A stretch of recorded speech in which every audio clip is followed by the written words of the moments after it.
Oh, you're all here. Good morning. You caught me on the up. Good morning, everyone. It's Tel Cockerel. It's Jose. It's Saturday, the 31st of August. I woke up this morning. I'm breathing. I woke up this morning, looked out of the window. It was sunny. There was a no mushroom cloud on the horizon. Generally, an all good day. So really happy when I woke up this morning. I woke up this morning, no qualms. Um, just waiting for some people, for some members to come on, and then you can have your say about what you think. Me, I can talk about absolutely anything, but yeah, it's the members that make the show. Um, so yeah, hit the like button, please, for the show. But I'm going to say hello to a few people. We've got Just Harmless Potato says good morning, all good morning to you, Just Harmless Potato. Drula says good morning, Jose, and the Tel Cockerel crew. Good morning. I've got two of you here. So Scott Colliver, you're one of them. Says hello, Jose, and everyone else. Drula says, and the Spurs go marching on. Yes, they do. Lee Whiskid's here. Good morning, mate. Says big up Jose in chat. I hope you don't mind me sitting in for a bit. No, Lee, you're fantastic. If you've got memberships, come on. The links in the I sent the link out. The links in the community page for those that are members to come on. And John Michael's here. So morning, Jose. Hope you're well. So at the moment, you're all members. So anyone can come on. And you got Smithy saying, Senor Jose. Right. For Scott Colliver and for John Michael, we did the prediction shows yesterday, and you two didn't enter. If you want to enter the prediction show, go back to yesterday's stream, right, and leave your scores in there. So anyone that wants to enter, leave your scores on yesterday's stream, and I will enter you. You still have 2.5 hours before the first kickoff. Yeah. So if you want to enter them, go there and do that now. Yeah. That's for anyone that wants to enter, and also obviously John Michael and Scott Colliver, who I saw that you both hadn't entered.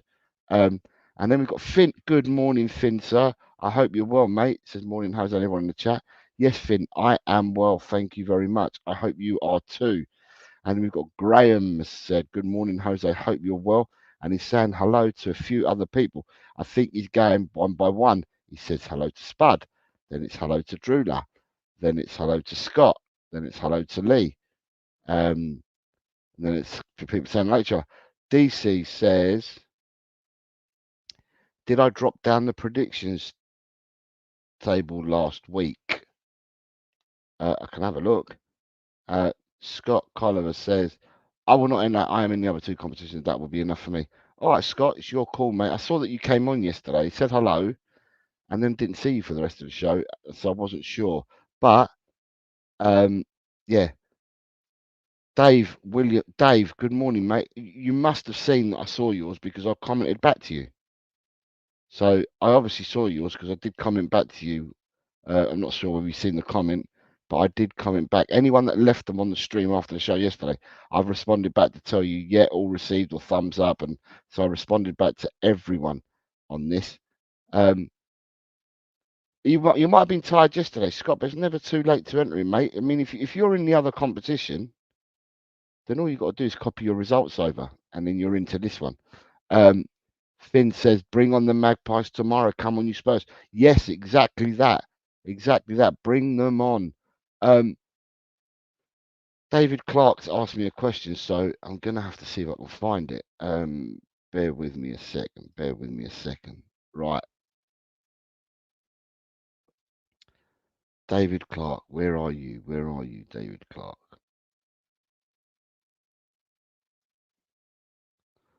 Right, David, you're third in the table. So you've actually got up. You're third in the table. So when it's green, it means that you've gone up places. If you're white, then you just scored points, but you haven't gone up in the table. And if you're blue, it's because it's the first week you've entered, and obviously you have gone up the table. And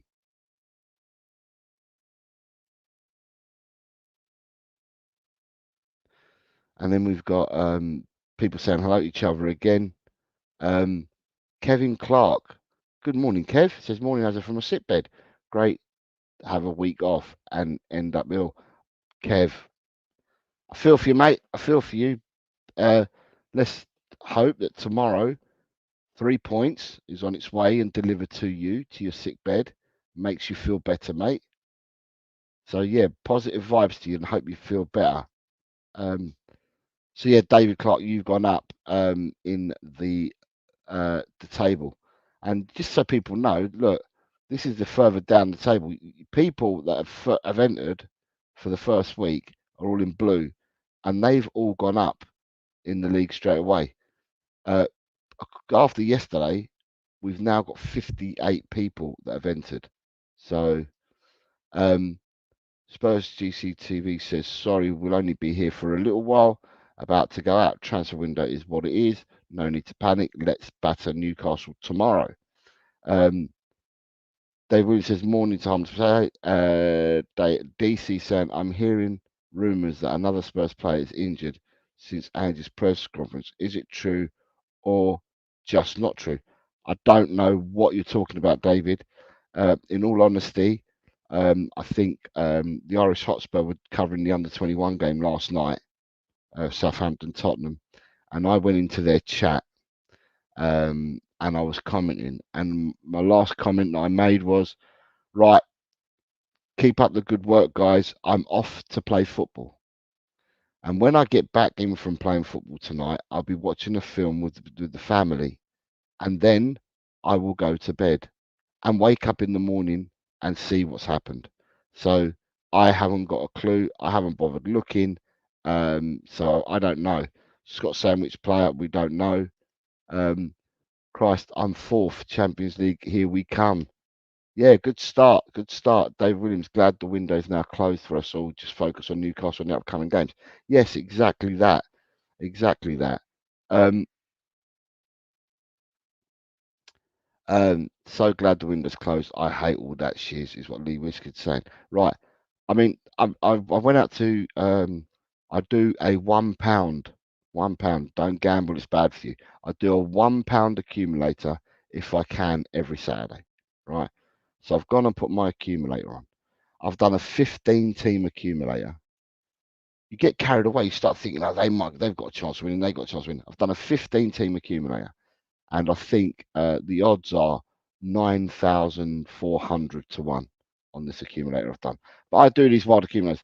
I've never ever won them, never ever won them at all, but I do them. So I went out this morning, done my accumulator, and walked back, got a newspaper, sat down, made a cup of coffee, washed up everything, and then come onto the show.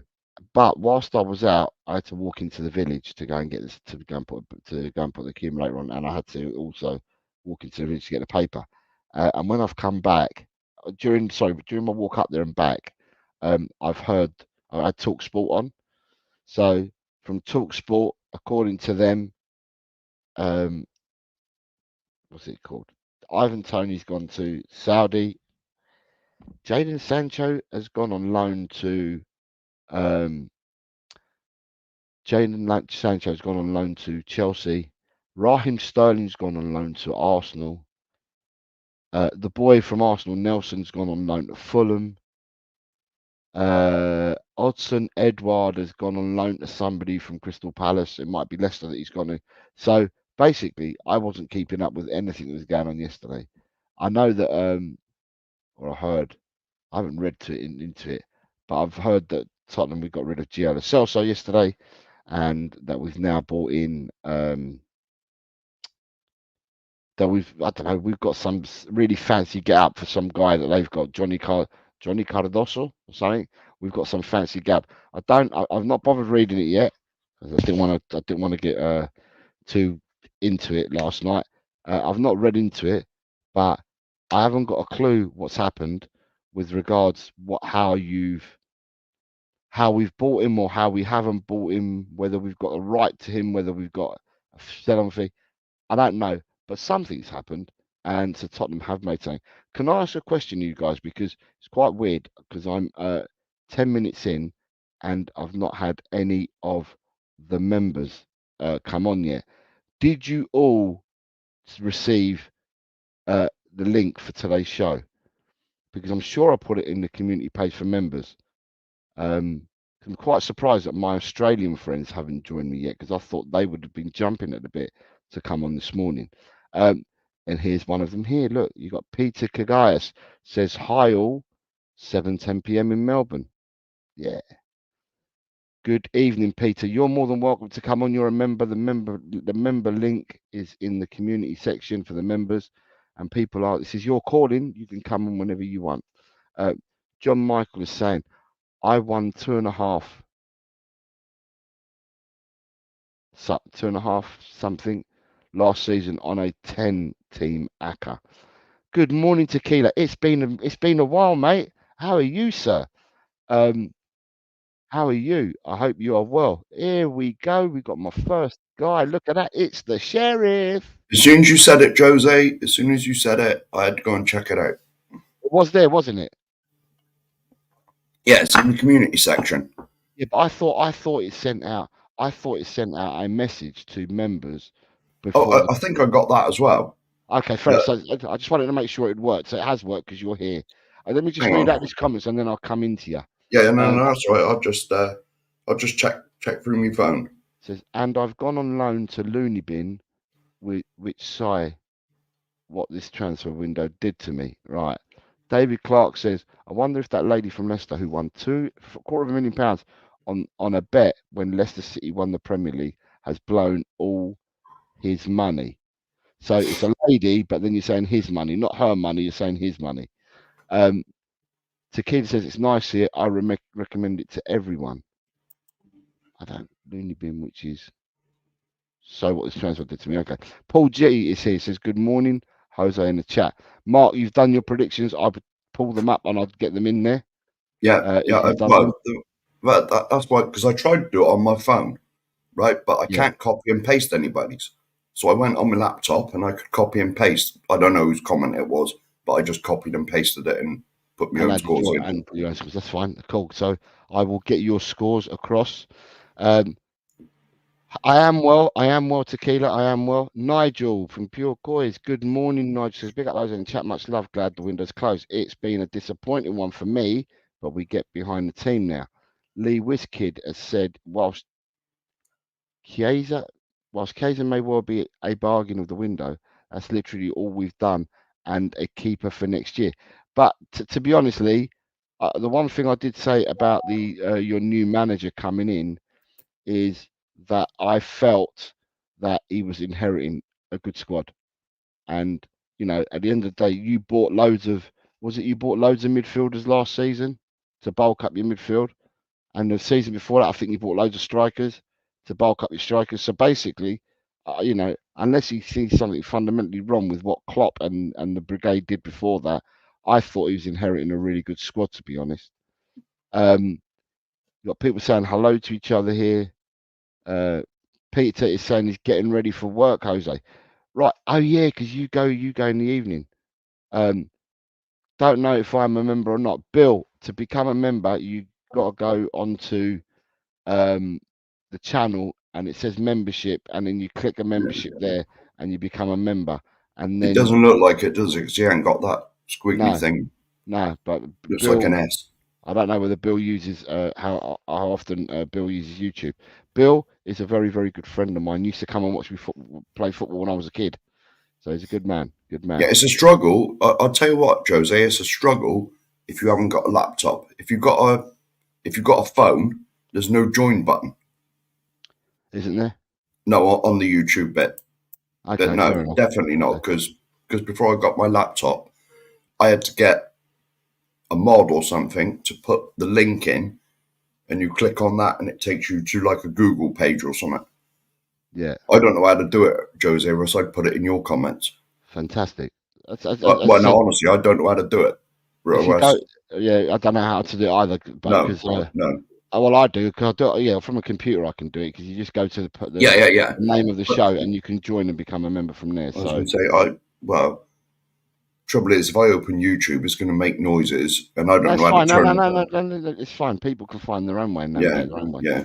Tequila says, you two, I've been busy running a channel. No easy task, at least for me. Yes.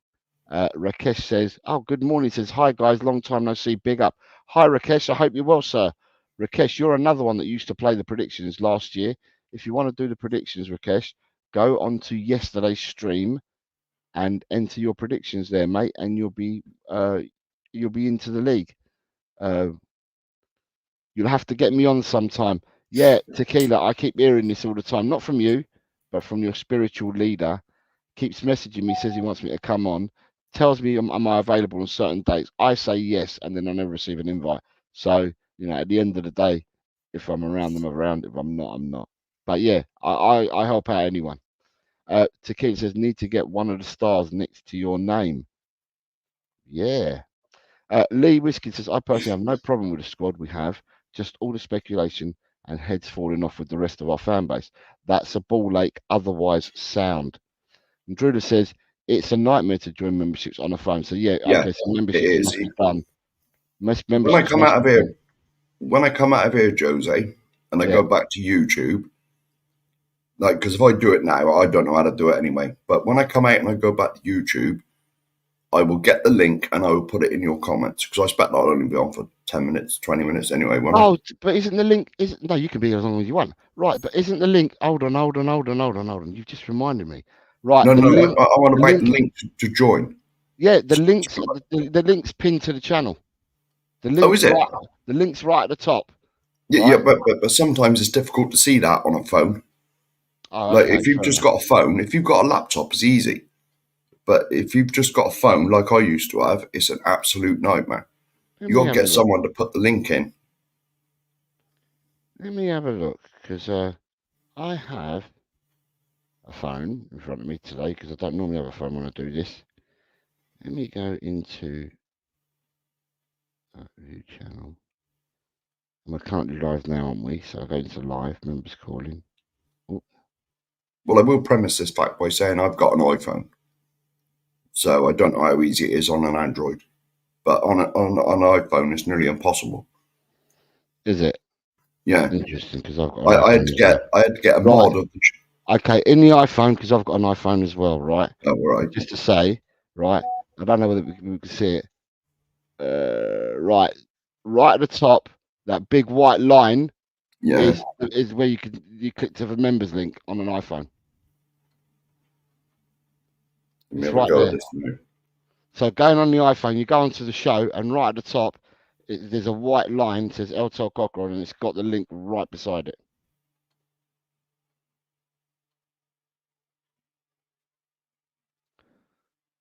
So the link's there right beside it. Rakesh says, okay, we'll be turning you guys off now. I was a bit busy. Like I said, Rakesh, if you go onto yesterday's stream, as long as it's done before 2 hours time, because that's the first kickoff. If you go onto yesterday's stream show, on there, just leave your scores there. You'll see other people have done it as well. And I'll take them from there and I'll get you added. Yeah. And then Ronnie, good morning, Ronnie. How are you, sir? How are you? Anyway, good morning to Chris Agambar as well. Good morning, Chris. So Mark, you've come on. I've caught up with the chat. What do you want to talk about, mate? Because the show is for the members. Yeah, well, I only come on to make sure I could get the link, and I was just helping you out, Jose.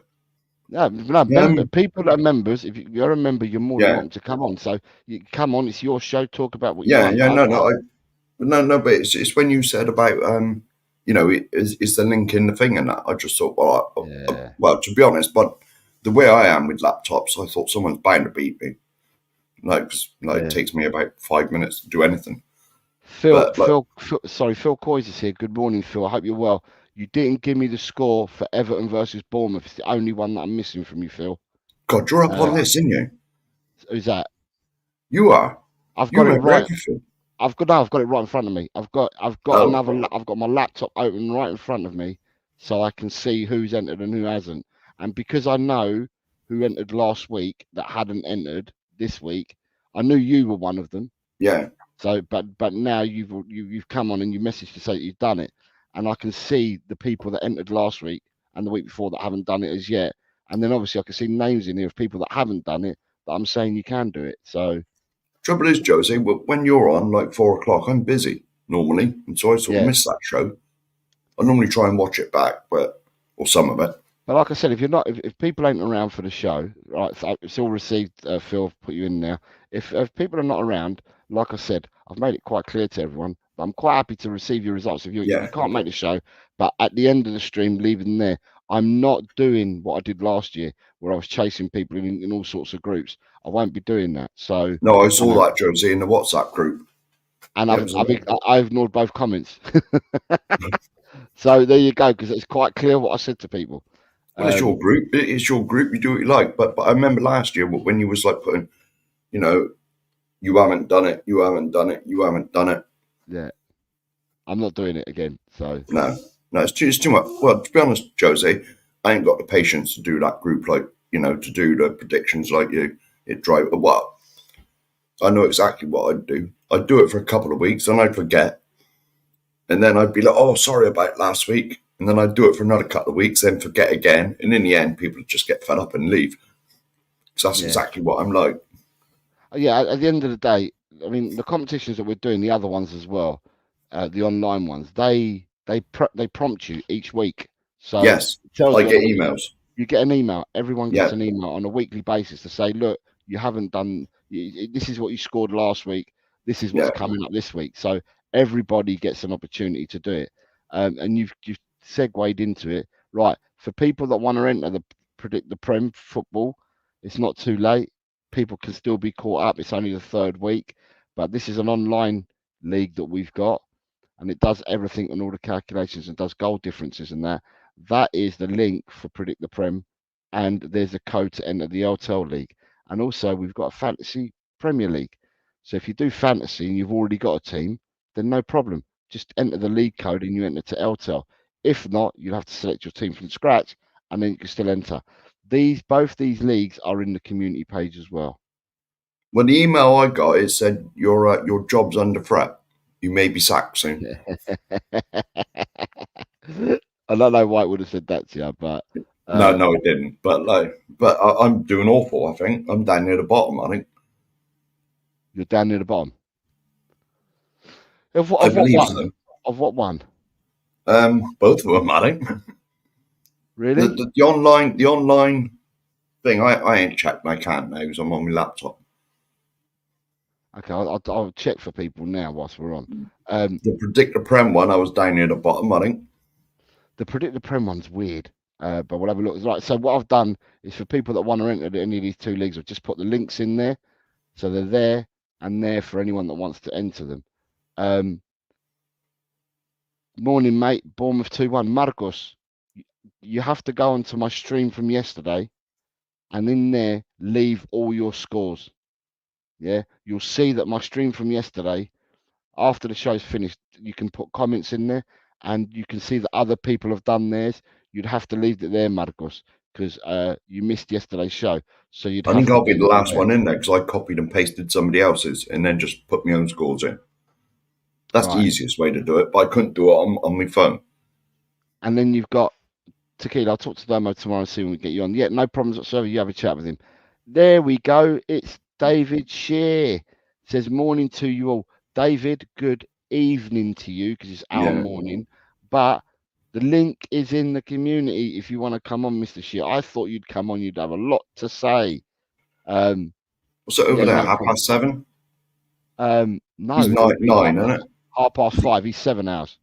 Oh, 7 hours. Oh, right. I thought he was 9. The reason why I've done this earlier, and I make no bones about it, is the people that support this channel the most are the three Aussies, David, Tigaro, and Peter Kagayas. They're the ones that keep donating memberships to people. So therefore, I have to do a show. I have to do a show where they're where the time fits them as well as everybody else. So that's why I've gone for 10 o'clock this morning, because it fits the Indian audience, because we've got Rakesh that came on, so it fits the Indian audience because they're 5.5 hours ahead. And then you've got the Aussies that are 7.5 to 10.5 hours ahead. So I had to do it at a time that was sensible for everybody. Yeah, and so if you do it at like 2 o'clock in the morning, that's perfect. I sleep at 2 o'clock in the morning. Yeah, yeah. So I sleep at 2 o'clock in the morning. I like my sleep, so I'm asleep at that time. You've got Scott says, I've changed my mind. I will have the results in a few minutes. Yeah, Scott, just leave them on yesterday's stream, like I said, and I'll get you in. Mark's done it today. Totspur's done it today. Alan Rakdos Madness did it today. Ian Meth did it today.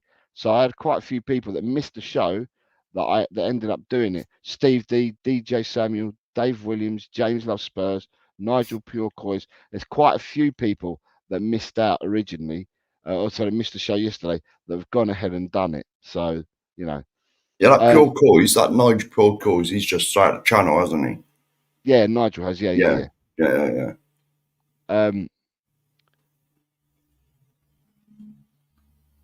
Not today's had a rough day. No worries, David. Do you want to just watch Brother from Down Under is what Peter's saying to him. Good morning, Kate from Just a Love Girl Loves Spurs. How are you? I hope you're well. Rory's War coming in with come on you Spurs. I hope you're well today, Raw. Raw got his predictions in. Anyway, I've caught up. Sorry, I stopped you, Mark, because we started talking about joining memberships. So tell me what you got to say, mate. What's your thoughts today? How are you? How is everything? How's the world with Mark?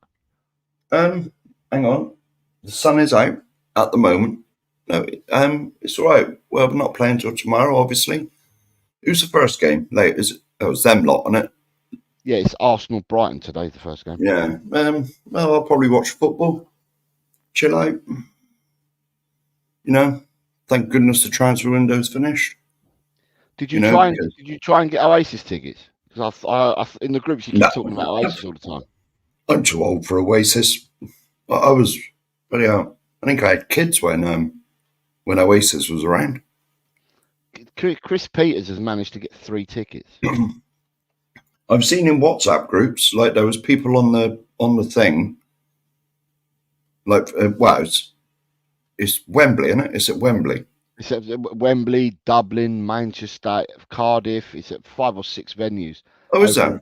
Over a 2 to 3 week period, yeah. I was going to say, because I did think that I'd be surprised if they didn't play City's ground, because they're both City fans, obviously. Yeah, I presume that Chris Peters has got them for the Wembley gig, is what I presume. But yeah, he got yesterday. He said he's got 3 tickets for it. So well done to Chris Peters on getting them. I don't know what the cost is now, but I think he paid face value for it. So he got through and paid the face value. I don't think he's paid this, but 800 quid. Jesus Christ! Well, I saw that they started at about 95 quid. So, but that's if you're getting them and you're paying, online, getting them straight away. I suppose if you've got the touts or people get them beforehand. I was going to say, or people. The trouble is, the trouble is with all these. The trouble is with all these gigs, is you get like the touts and that go in, buy about 1,000 of them, and then charge you like 5 times the value, 10 times the value per ticket. I mean, it's wrong, really. I mean, I know there's not a lot you can do, but they ought to stop that. Yeah, on the exchanges, I think they might be going, if people have bought them and then putting them on the exchange, Nigel, a bit like football tickets. There's people that buy the season the season ticket and don't go to the games and just keep selling them on the exchange. And if some people are really nice, which a lot of the fan base that I know are quite nice, they sell it onto you for face value. Yeah. Well, basically, the first game I went to last week, I got the ticket. So the guy pays the ticket. There's a proportion. Whatever he pays for his season ticket, he then calculates how many are A games, how many are B games, and then he charged me the cost of the category B ticket at face value. Well, any Tottenham. Well, I say any, but that's a lie. Most of the Tottenham games, like I'm in a Facebook group, like Somerset Spurs, and they're always on there. I could have got a ticket for last week's game. Yeah. But it was in the East Stand, so I didn't. No, I only go if I'm in the South Stand. But I was offered a ticket for the Arsenal game, and that's a Category A game. Yeah. And the guy that's offering it to me wanted it, offered it to me for face value. He could have got 2 to 3 times more the money quite of course comfortably you for would. that game. But he Of offered it course to you me. would. He offered it to me at face value. So at the end of the day, if you get nice people like that, Yeah. but that's within the fan base. I mean, when you're talking about music concert ticket touts, they're just a different breed. Well, no, because they don't know you. The Facebook group I'm in, one of the rules is if you're going to sell tickets on here, it's face value, or you'll be banned. Because there's numerous season ticket holders in this area, and if they can't make it, that they just put, you got to be quick to get in there. Yeah. But they just put like a post on Facebook. 1 ticket available, 2 tickets available for so and so, face value, and you just like private message them, and they send you their bank details. You do a bank transfer. Within a couple of days, the tickets are in your wallet. Yeah. You know what I mean? Because it's all electronic now. Yeah, I get sent the ticket first and then pay after. They ain't that trustworthy down this area. I know. Well, the guy that got me the guy that I managed to get the ticket from for the Everton game, I didn't know him. I had to be added into some sort of a community, give my CRN code. He passed me the ticket, and once he passed me the ticket, then I paid him. So I got the goods first and then paid him after. I suppose at that end of it, if you're not, that's very trustworthy, though, isn't it? I mean, how many people are you going to send a ticket to, and they're just going to say, "Oh, thanks very much," Yeah, but I suppose at the other end, though, if you don't pay it within a certain specified time, then they can probably cancel it at their end anyway. So, I'm not sure about that. I reckon they can cancel it at their end. Otherwise, they'll be losing out. Right, well, I know. Scott's done his prediction, so well done, Scott. I know for a season ticket holder, they've got to do something on their like season ticket page, like add you as a friend or something, or a contact or something, and then they can send the ticket. Yeah, you get added into the community. They add you into the community. Yeah, yeah. But it's like I said, there's like most games there's Facebook posts about like, but the trouble is with me. Oh my God. Hang on, let me just get rid of that. Okay. Oh. Not answering that. Whoever that was, I do apologise. No, but the trouble is with me, if I go, it's most of the day. Because for a 3 o'clock kickoff, I got to be in. What? I got to be in Taunton for 8. So there's 7 o'clock. I get picked up. It's not an hour, but I get picked up at 7. I don't get home till like 10, 11 at night. And so you're talking like 16-hour day. It's a bloody long. Well, and by that stage, I'm ready to go to sleep anyway because I normally have 4 or 5 cans on the bus on the way up. Yeah, I left mine about. Well, no, I got to the station about 10 in the morning, and I got home at 9 o'clock at night from the Everton game. Yeah. So, well, that's not as well. 11 hours is still a long time, but like I mean, it's 4. Well, it depends because as well. Well, I don't know. Did you go in by train? Yeah. To the great. Yeah. Well, we'll see. We go in on a coach. And it is an absolute nightmare getting out of there on a coach. Like, because even if you try and get out of there an hour after the game, they don't do that for some reason. I wish they would because that'd mean I could go in the pub and have a couple of pints or something, But yeah, because when I went last week, after the game had finished, and we had problems because the overground was closed off. So we couldn't get up there by overground. So you couldn't go to Bruce Grove, you couldn't go to White Hart Lane because the overground was closed off. There was problems from Liverpool Street. So after the game, the only place that you could go to was you could either do the walk of shame, as I called it, all the way walking back to Seven Sisters, which is a 25-minute, half an hour walk, or it's about a mile and a half, isn't it? Yeah, or you walk back down to Northumberland Park. Now, because of the crowds all piling out at one big, massive time at the end of the whistle. I decided to hang around, so I hung around until I hung around for about 40 to 45 minutes after the game, and then we then walked to the station. Ellie and myself walked to the station, and it was easy to get on the train. It wasn't packed or anything like that. It was easy to get on the train back. But I waited till the crowds disperse. Now, if I was driving, then my head would say to me, either I've got to leave half an hour before the game finishes, which is a pointless game to the game in the first place, or I need to allow everyone to disperse before I drive off. So I would have said it makes sense. Let me just catch up with it. Right, Lenny Max, keep hearing about the Oasis gigs. Is it Noel, Liam, Bonehead, Giggsy originals, or just a bunch of randoms playing Oasis tunes with Noel? No, I know the brothers are definitely together, and that's what Paul G says. The brothers are definitely together. However, the rest not yet confirmed. I reckon they'll probably get all of them together. You got Ed M saying, "Good morning, Jose and all." Good morning, Ed M. I hope you are well. Tequila says, I'm way too poor to be paying £800 for anything. It's way too much. But then he makes a further comment saying, my poor wife, I'm so poor that my wife uses Cheerios for earrings. Graham, take care, mate. See you tomorrow. Have we got any more? All scores done. So Marcus, you're in as well. So what I'm going to do is I'm going to transfer your name onto the spreadsheet again, and then what I'll do is after this show finishes, I'll go and update them, because obviously you guys have put them in, so that's before the first kickoff.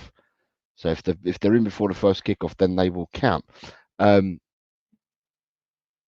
This fan base are amazing. Crackers and Laura Oakley gave me tickets a few years ago after I got scammed for 2 tickets on the internet. Beautiful people.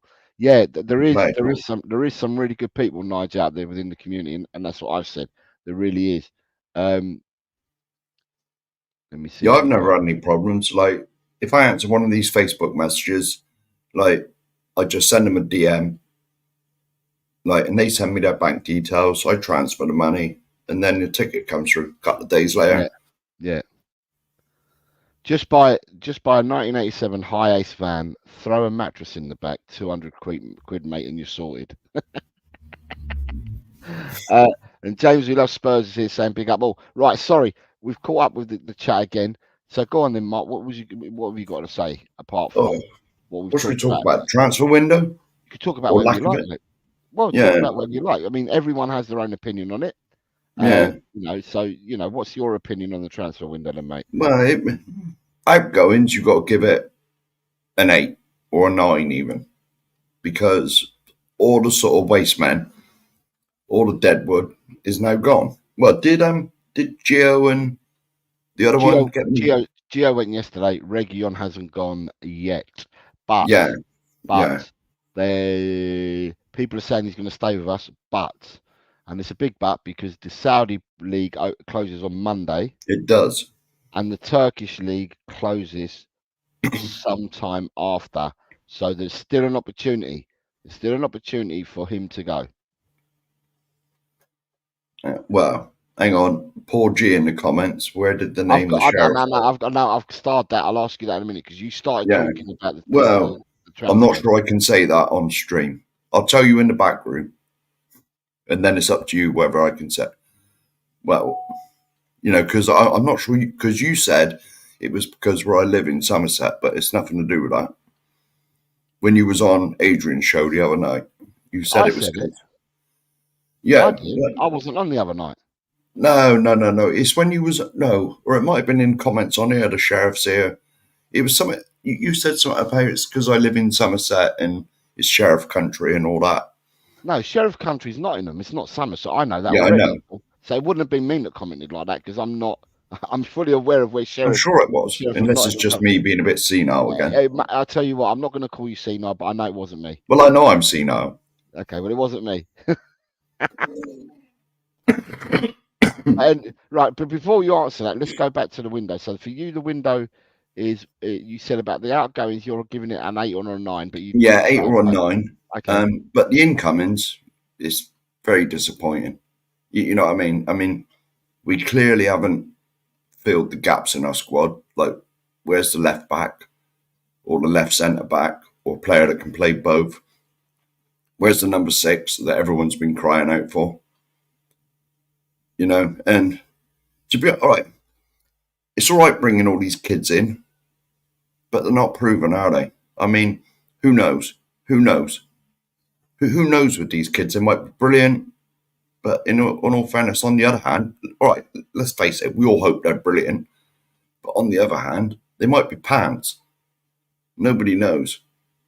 Because how many 18, 19-year-olds come in and you think, God, they're going to be a player, but then they fall off a cliff. There's several that's been with us, and they've looked good, then they fall off a cliff. Right, Dele Alli's one. Trying to think of some others. I'm not very good at remembering things anyway, so. But with Dele Alli, though, in all honesty, with Dele Alli, we got 3 really good seasons out of him. And people are saying this, right? With hindsight, it's absolutely brilliant, Mark, because with hindsight, we can say coulda, shoulda, woulda,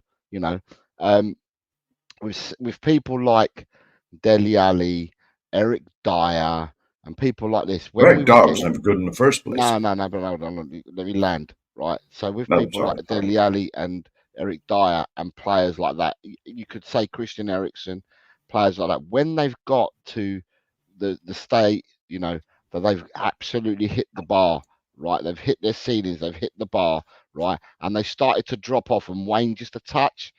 That moment when we got offers, like they offered astronomical money for Ali, Man United were looking at. Eric Dyer, they wanted Eric Dyer for 40 mil, Yeah, they did, didn't they? That's right. There was people that wanted Eriksen before, like 2 years before and a year before we sold Eriksen. There's people after him, and we hung on to the players for far too long. Where if we'd had the foresight to say, at the end of the day, we know that they've hit the ceiling and they're burning out. We could have then pushed, got money for them and reinvested in the squad, picking different players. However, we didn't do that. Now, what we're finding now is, and I'm going to hear this argument's going to come out from the fan base, right? You're going to have some in the fan base saying, well, it wasn't good business getting rid of the Deadwood because we paid X amount for the Deadwood and we got X amount, nothing back for the Deadwood. So people will turn around and say that, okay, we've got rid of the Deadwood, but it wasn't that great in doing what we did. There's a lot of people that will look at this completely different. For me, I think you're quite right in the outgoings. I would say that everyone that Tottenham wanted to get rid of or wanted out, they've managed to get out, bar Reguilón. So basically, I think we've got 15 players that have gone, and I think we've done 9 loans. Yeah. I read that somewhere. Yeah. So there's a lot. The incomings is only like, is it 4, 6? But you started on the outgoings first. So I'm going for the outgoings. So therefore, for me, if the plan was to get rid of all these players, Mark, right, and up until yesterday or before yesterday, I said that on the outgoings, I'm rating the transfer window. If I had to split the transfer window, for me, it's a 9 because you're 2 players short of making it a 10. So we got rid of Lo Celso yesterday. So that means that for me, the 9's got to go up to 9.5. If Reguilón then goes to either Turkey or he goes to Saudi, then that means that we would have got rid of every player that we needed to get rid of. And then that means that the outgoings have got to be a 10 because we managed to get the whole lot. Do you see what I mean? Does that make sense? Yeah. But then, that's just the outgoings, mate. The incomings has got to be like a 1 or something. See, I look at the incomings, right? And obviously everyone's going to view this differently, right? I look at the incomings, and I'm not saying that I'm right or wrong here, but this is just in my opinion. It's not factual. It's my opinion, right? I look at the incomings, and I think to myself, I like the players that have been brought in. The players that have been brought in ain't your normal 18-year-olds, in the sense that Gray's not one of these normal 18-year-olds, because normally when you buy an 18-year-old, Mark, they sit, or in the olden days, they would sit in your reserves. Yeah. Or they would go and play in the under 21s, as it used to be back then. We'd never had under 18s, 16s, and all that. It was always under 21s, schoolboys, under 21s, reserve team. When we had the I was going to say there was always a reserve team, wasn't there? Football combination league used to have the reserve team and that, and then you had the first team. So back in the day, if you were buying 18-year-olds, your 18-year-olds would not. would probably sit in the reserves or in the under-21s and won't be in your first team squad. But the players that we seem to have got, they seem to have done their due diligence to the club, because the players that we've got are not going to be loaned out, are not going to be put in the under-21s, and are not going to be playing anywhere other than be in and around the first team squad. So in that sense, although they're young, the players that we've bought, it looks like some thought has gone in behind it, that these players can affect not only the future, but can affect now, like fighting for a place type thing. I will admit they have looked impressive. The little we've seen of them, because it's only been like half here. You don't really count pre-season, because pre-season is just getting some fitness in you. But the bits we've seen of them in the 2 league games, they've looked all right. Nothing, but it's like I said on Adrian's show. Like I'm a bit old school. Like I just want experienced people, proven quality. It's like what Ben's just put. I know you're going to catch up in a minute, but Ben's just put in there. That Wilson, he did impress me. He did impress me, but he's still young. You don't know. It's all the unknowns. It's all, is he going to be good? Is he not? He looked impressive, that Odeberg kiddie. But, it's a complete unknown. I mean, you've got to give him a chance, obviously. But it's, put it this way, we're meant to be the kings of FFP. No, forget about all that. And it's been widely reported we are the kings of it. Well, that was what people were saying back in January, mate. And I've already dispelled that there's no such thing as FFP. If you watch, and obviously not. If you look what Chelsea's doing. Yeah, if you've seen what's happened in before the 30th of June, when all that horse trading happened between Chelsea, Newcastle, Villa, and Everton. You think to yourself, what Paratici did, right? Cooking books, right? He did it, got caught for it, and he got a 3-year ban, right? These football clubs have done it in plain sight. They've done it right in front of your eyes, so you can see what they're doing.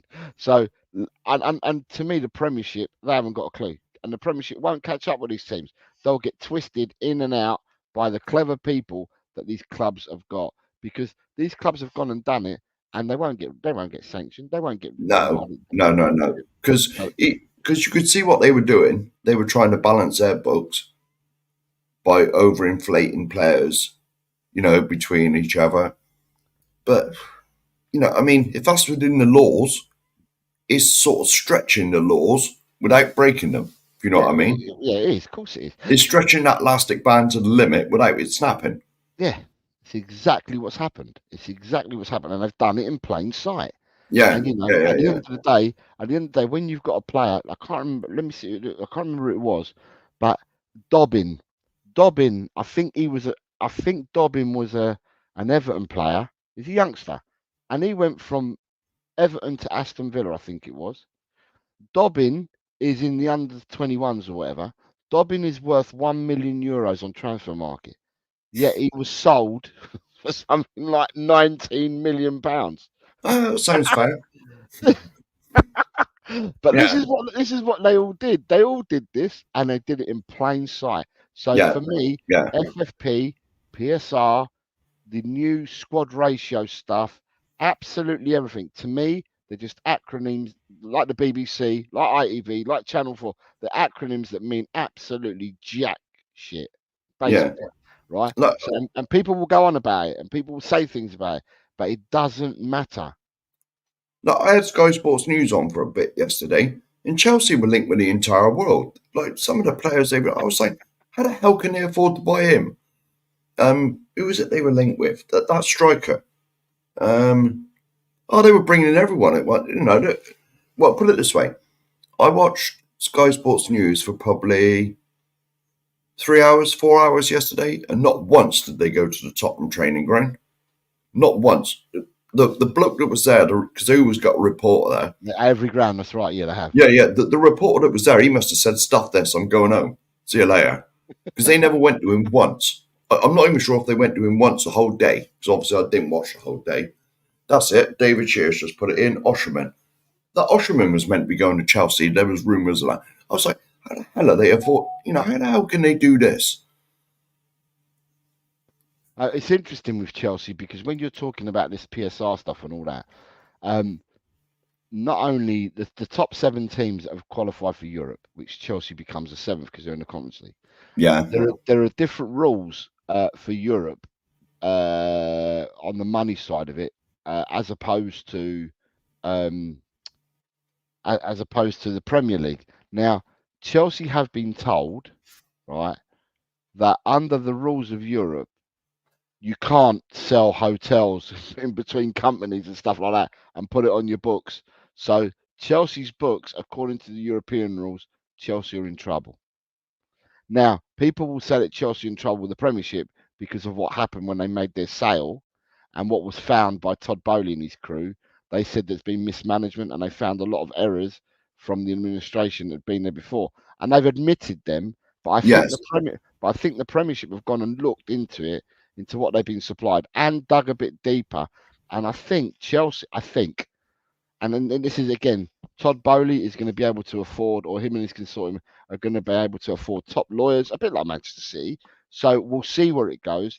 But apparently, whatever Chelsea have admitted, what they found is far worse, the Premiership. I think that Chelsea will get a lesser punishment because they blew the whistle on themselves. You know what I mean? But they blew the whistle on certain things, Mark. But now that they've delved deeper, the investigators, they found a lot more than what. All right. What Chelsea had found. That's why I think there's a lot more going on behind the scenes with that. Oh.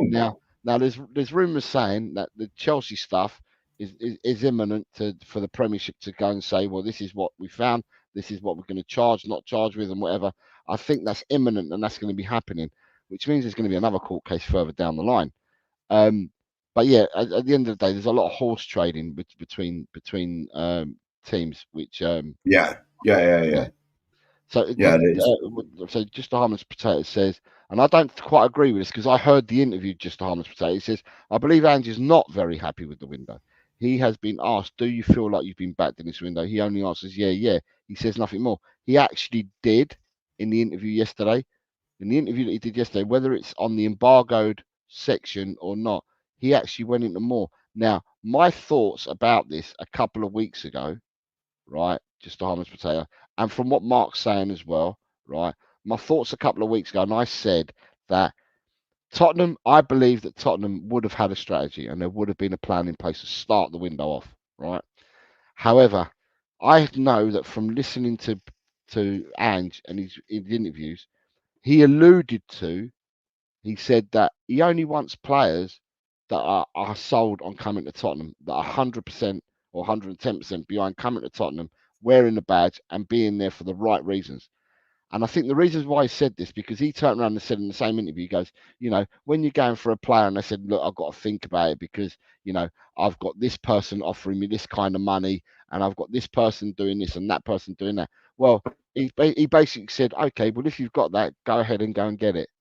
So basically, he's saying that we're not gonna. If people are saying, right, you make an offer to a player, you sell, you try and sell them the club, and they don't turn around and immediately say, yeah, wow, I want to come to you, but you start talking about other clubs and money and stuff like that, then you're obviously not thinking about the club that you're going to, and therefore will just drop you like a stone.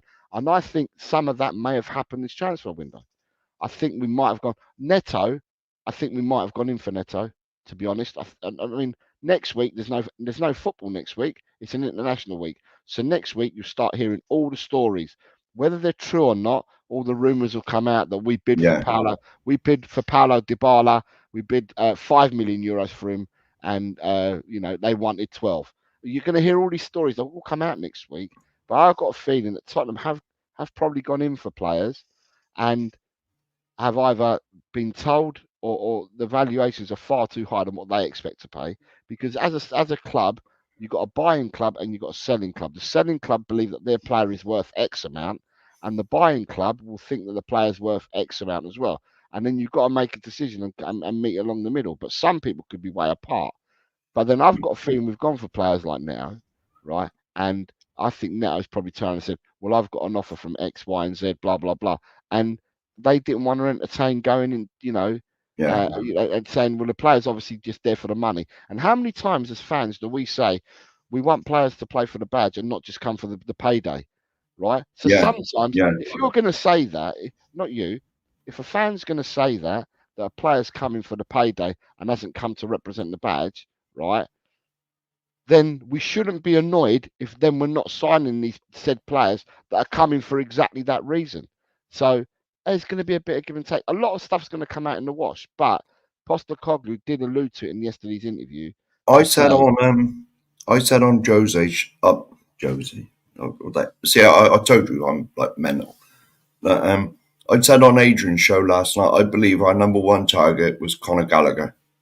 I believe he really wanted him.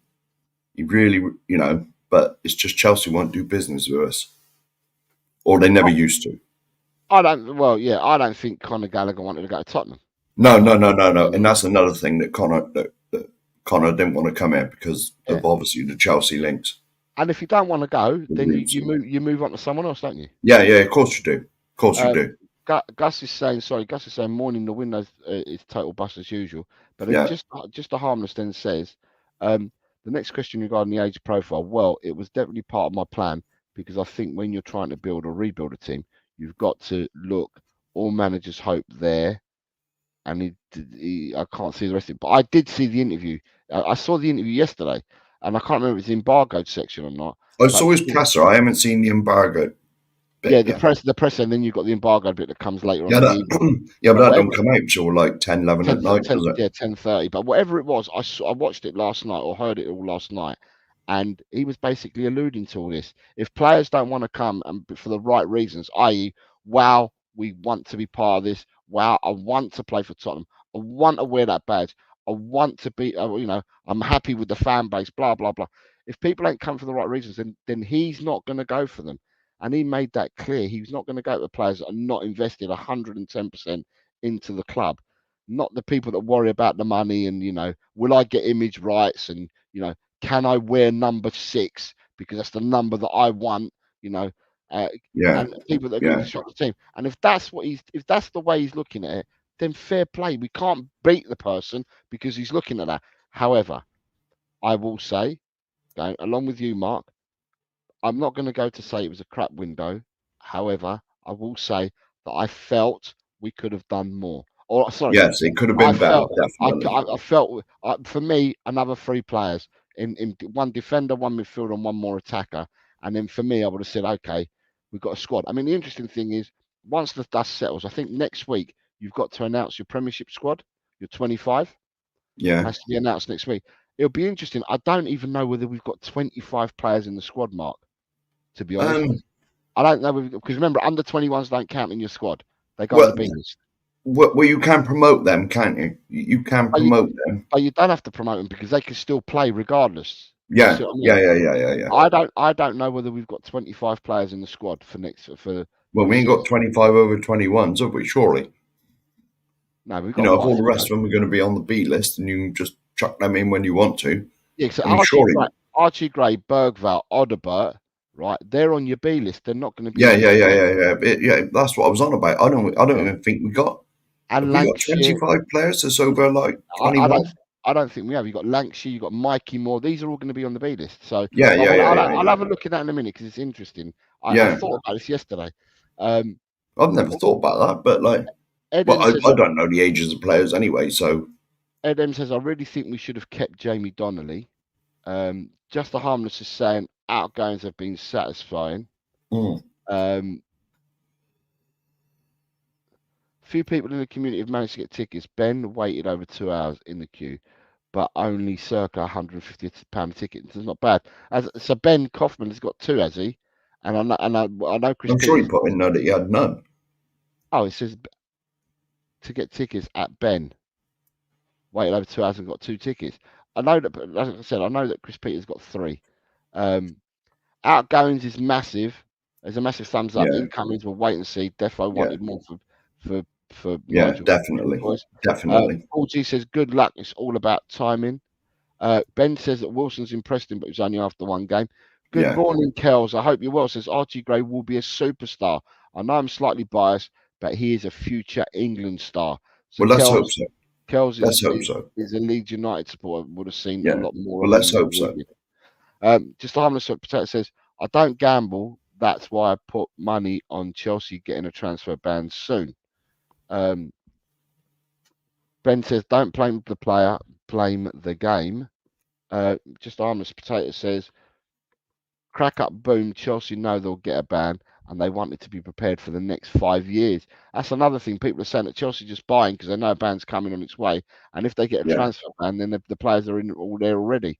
Well, yeah, they ain't got to worry about it, have they? If they got about 50 players in there already. Yeah. Ben says, I don't care about other teams. We needed to strengthen, and we haven't. Yeah. It's unacceptable. It is for someone like Ben who pays like $2.5 grand a year for a season ticket. Phil Coy says Elliot Anderson went for 30 odd million. Yeah, he was sold from Newcastle to Forest for 30 odd million. And it's interesting because Newcastle are the richest. They've got the richest owners, and yet they've done nothing. Newcastle, if you think Tottenham are going mad about this transfer window, you want to go and see the Newcastle fan base, because I tell you what, we don't even touch the sides. Newcastle have exploded their fans because they're saying, well, we're the richest team, whatever, and we don't buy anyone. But it's all changed now, isn't it? I mean, they come in, and then all the FFP and PSR come in as well, and so you can only spend so much of your like incomings. You know, you're not allowed to just go. And can you remember when Abramovich took over Chelsea and the ones took over Man City? They just went mad. They were just buying people for Lord knows what. But with Newcastle though, Mark, right? In all honesty, with Newcastle, who have they signed this season? I'm not sure. There's no one of note that they've signed at all. No. They had to take that guy Hall because they bought him they had him on a loan last year with an obligation to buy from Chelsea. So that's that fullback that they bought, right? I can't think of many other players that Newcastle have bought. And so they had 70 million. So if you look at Tottenham spent 140 million, they had 70 million on, well, they couldn't even get the 70 million to get Mark Wahey in.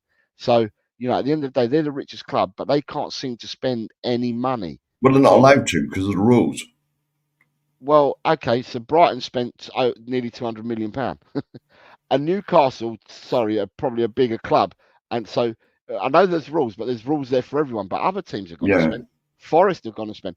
Ipswich has probably spent more money than Newcastle. The likelihood is that Southampton has spent more money than Newcastle. Do you see what I mean? So this goes on and on.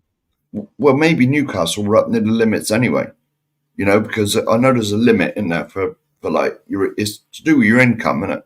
I mean, this is what annoys me with Tottenham, is we built that stadium that's in the background now. Yeah. You know, doubled the capacity of the old White Hart Lane. And it's not just that, it's all the stuff that goes on in there. Concerts, boxing, NFL. You know, there's a bloody skywalk thing. There's a Mario Kart thing under the ground now. You know, all this extra income we got. And, you know, I mean, we've got the money. I don't care what anybody says, because we've always been a rich club. We've got the money to basically buy who we want. You know, and we were, because we were the FFP kings. You know, everyone was saying it. You know, but we just don't seem to push that boat out. Yeah. You know, we're just sort of kept relevant. And that's it. You know, we're just sort of, you know, well, it's like I said, we're like kept relevant, and that's about it. You know, there's no urge to, well, to be honest, there's no ambition at the club. There's no ambition to think, right, you know, I mean, when have you heard the owners come out and say, like Newcastle's owners did, like, in the next 10 years, we're going to win the league, or try to win the league? You've heard none of that. None of it. You've never heard the owners come out and say, right, we want to be successful. We want to win the league within 10 years. Okay, but I hear what you're saying about Newcastle, but Newcastle haven't won a trophy for 60 odd years. Right? I know they're worse than us. Okay, and also as well, how long Newcastle have had their ownership? Probably what, 3 years now, Mark? 2 years, 3 years, right? In 3 years, how far off are Newcastle from winning the league title? And it's 3 years in. Yeah. Yeah, but you got to remember they came in before these new FFP, and because it's well, I know everyone circumvents it anyway and does what they like basically, but when they come in, they put an announcement out. Right, we've turned up now. The richest people in the world, or one of them, we want to win the league in 10 years. When have you heard our club say that? No, I know that I know that we're not saying that, but what I'm saying is that if they've turned around and said that, because I don't know, I'm relying that they have said it because you're telling me, right? Well, they said it as soon as they turned up, I think. Okay, so if they've said that, then I'm just thinking to myself, how far are they from, if they're on a roadmap of 10 years, if you're saying that they're going to win the league within 10 years, I think they're further away from it than possibly what we are after 3 years of being there, because I can't see. I mean, for me, I don't know what their income is. I don't know what their income is at all. I don't know it's how not as much as ours. No, it won't be. But it looks like their income and the revenue from other clubs like Ipswich and even Southampton and teams and Forest and teams like that. It looks like their revenue streams must be far greater than Newcastle's because they're able to go out and spend the money. And Newcastle aren't. Well, it's done over. Is it 3 years? It's done over. Yeah, it's done over a 3-year cycle. You got to remember these and teams, I think, these teams and I in the think championship. When the new owners turn up, didn't they have a bit of a splurge and they went out and spent a load of money? Possibly, I don't know. I can't remember. Because I'm pretty certain I heard that Newcastle were virtually up to the limits of it, but not that matters anyway because you just like sell a hotel to yourself or do a bit of legal but sort of highly dodgy dealings between yourselves and you get away with it. Yeah. But like. Peter says, lads, it's beyond our control. Let's see how it works out. Yeah. We can't moan and groan at the end of the day. It's beyond our control. I need to catch up with the chat because I am about 15 minutes behind on the chat. Lenny Mack, good morning, Lenny, says, I'm worth about 20 quid, but happy to sign for Jose's walk ball team for 2 million. Right. I don't play walking football. I was hoping that the Brighton fan would be on today because he played last night, Grant. And I wanted him to let you know how we got on last night. But I'm not going to say nothing until he is able to say whatever. Lee Wiskid says Chelsea's still a matter joke regardless. Yeah. Jesse's here saying good morning. Good morning, Jesse. I hope you're well. Mark Cook predictions. I've added you to the list. I will comment once I've added them onto the spreadsheet. But thank you very much. Who else have we got here? Just a harmless potato. And what did he say? He makes me laugh. I was saying all the time, it clearly stated that UEFA only regards revenue from football operations. No hotels, no Formula One, no NFL, no concerts. And that's exactly what they said about Chelsea. I know that because it was released the other day. Ben, I know it's not the best, but what can we do? We just hope it works. Have we got any more other people in here? Because I am so far. Simply Stew. Good morning, Stu. I hope you're well, sir. Says good morning, Jose, and everyone in the chat. Hope everyone is well. I hope you are well as well, Stu. Good morning, Dan. Says Ange has proved he is Levy's bitch. Ed M. If they relegate City, then they have to relegate Chelsea. That's why they'll both get away with it. If they both name secret payments to managers, players, family, City allegedly. Loads of people saying hello to each other. Smithy saying Oxford's all good at the minute, mate. The best looking tattooed boys here. People. Paul G's asking Smithy, what do you think about the stadium? It's very nice. Tequila says, got a good source that says that Levy had chances to sign quite a few players, but turned them down. Ben says, top level teams won't be bullied by Tottenham anymore. We have burned our bridges. Jimenez, David, and Chiesa is what Tequila's saying that we've turned down. That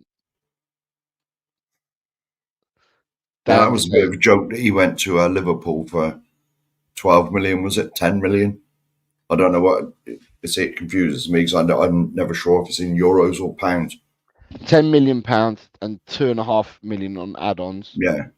And whatever his wages are on top of that on a 4-year deal. We could have done with him. Hotspur Hood says, as long as the players play their best, I don't care what they think of Spurs or why they are there. It's a job. Paul G says, I meant Oxford, Smithy. Low, I wasn't clear. I live quite close to Oxford and saw the stadium a few days ago. Just a harmless potato says, he stops in the middle of the sentence. Howard, good morning, Howard. Hope you're well.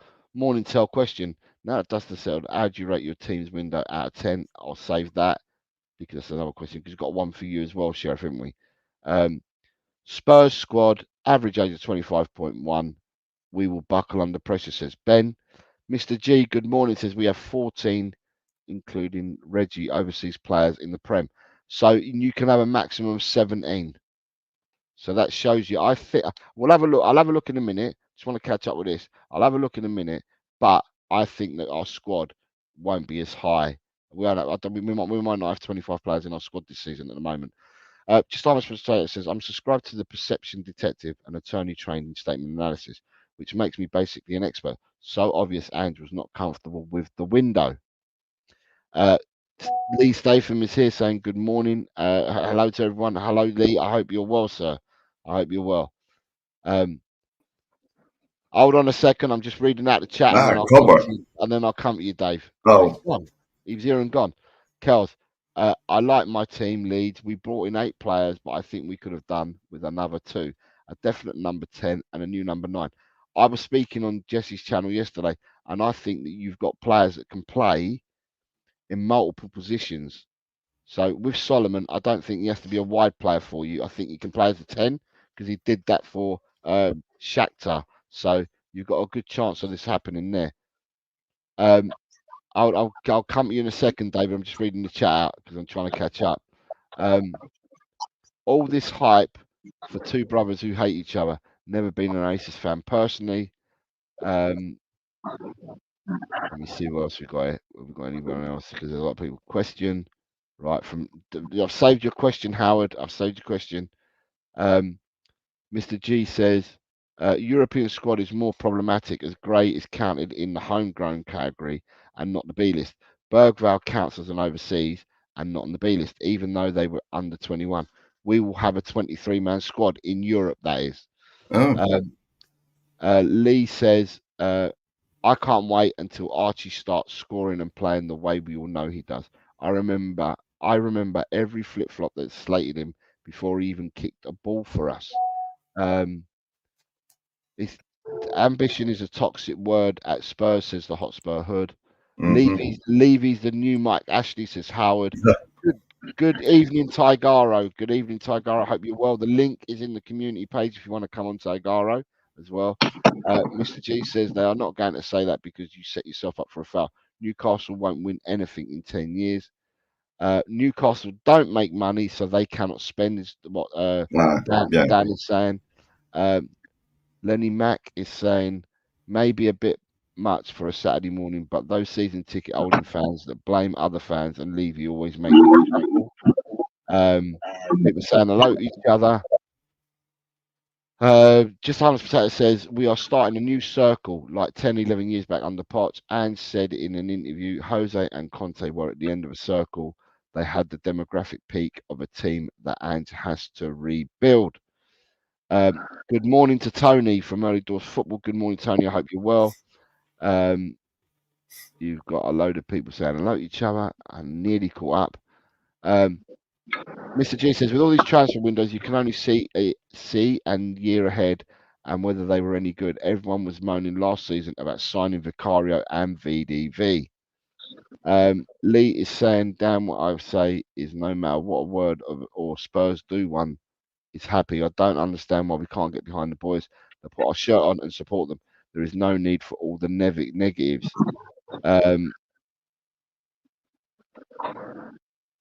Right, big up David. So you've got people saying like each other. And big up the panel from the International Observer. Right, Mr. Shear, hello. How are you, sir? Good evening to you. How you going, Ozzy? G'day, Mark. Big up, Cobber. How are you, son? How are you? No, I had a big sad day. You had a? Sorry, a big I had a big sad day. Cool. Yeah. What'd you get up to? Is it for? Just looking after Mum. Okay, yeah.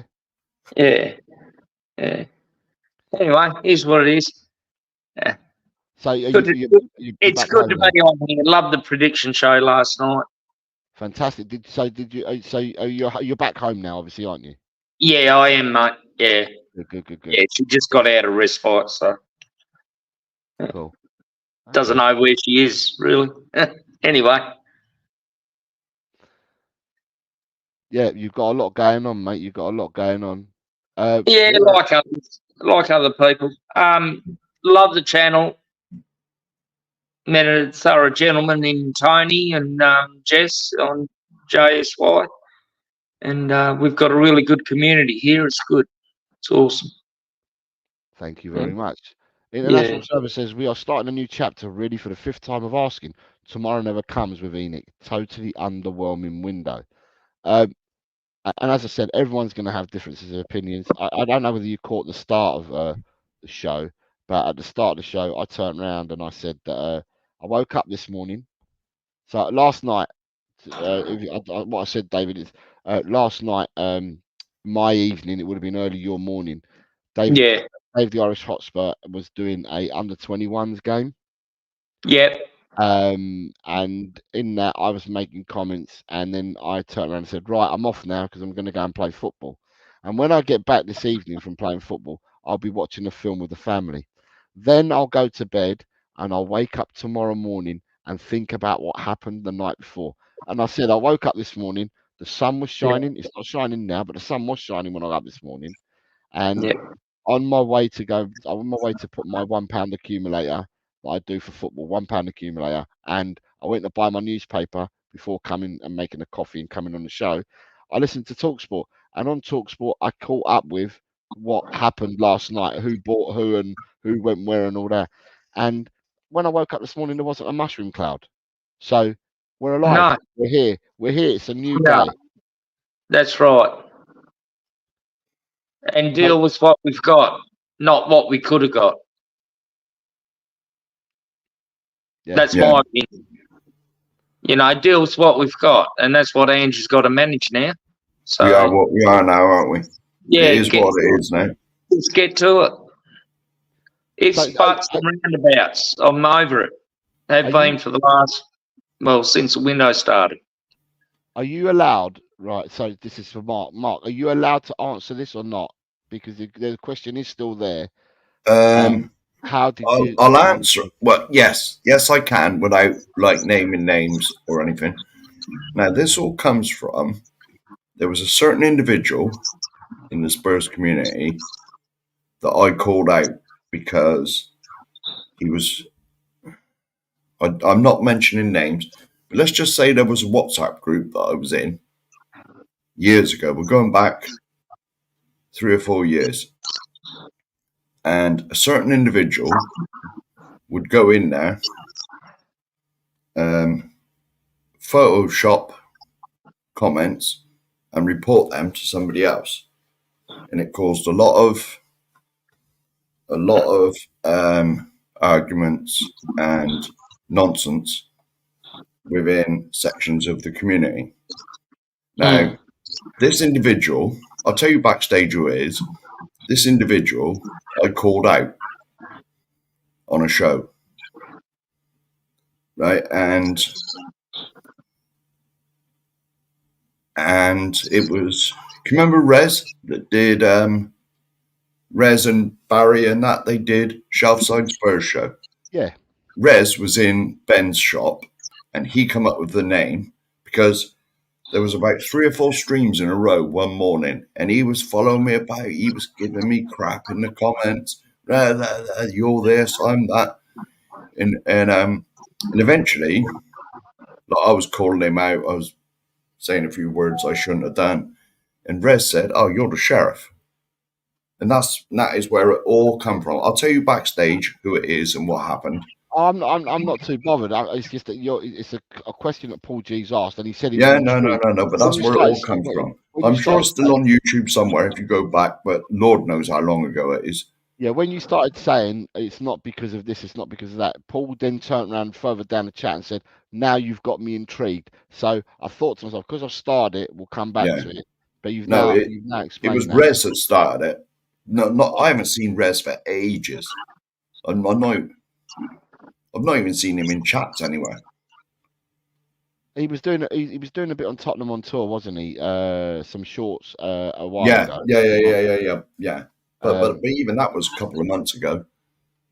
I used to love Shelfside Spurs show. That was like Thursday night entertainment.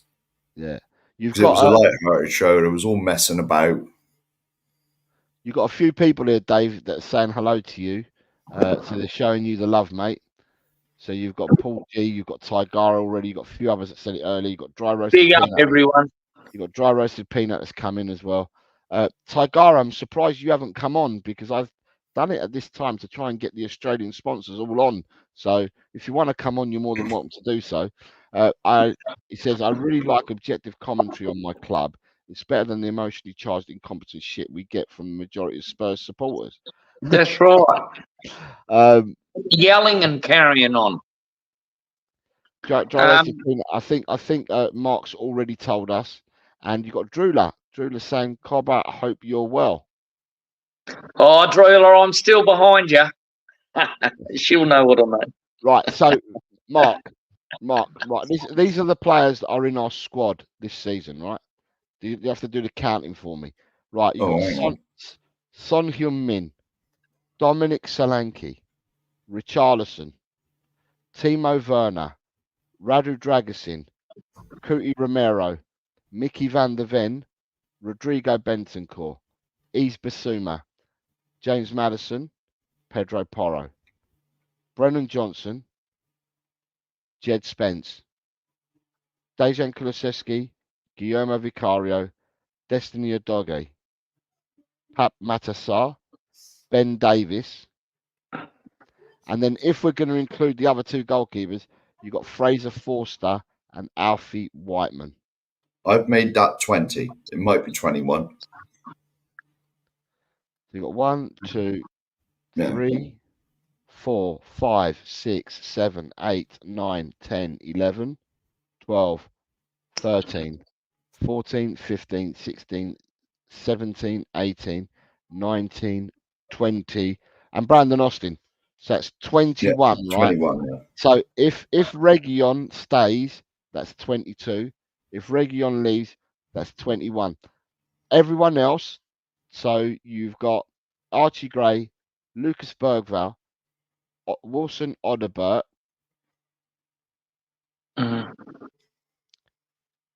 Another 3 would have been nice. You've got Alfie Devine, because Alfie Devine hasn't gone out on loan. So you've got Alfie Devine. You've got Will Lancashire, Mikey Moore to add to the under 20. So they'd be the under 21 squad. So by that token, that's what our squad is. We've got a smaller squad than what we had last year, which means that if you want to make moves, this is just a thought. If you want to make moves in the winter transfer window, there is space there. Look who we've got. It's your fella brother, Mr. Shear. Hey, brother from another mother. How you going, Tagaro? Very generous man, this one. Mate, it's been a rough week, I'll be honest. I won't go into details, but it's been a rough week. But I'm happy to be here. Thanks for the invite. Good vibes to you, mate. Thanks, mate. I appreciate it. Brother from another mother. Big up, sir. I think this is the first time I've ever seen you. Oh, g'day, Mark. How are you, mate? Yeah, how are you, mate? Nice to meet you. Yeah, and you, mate.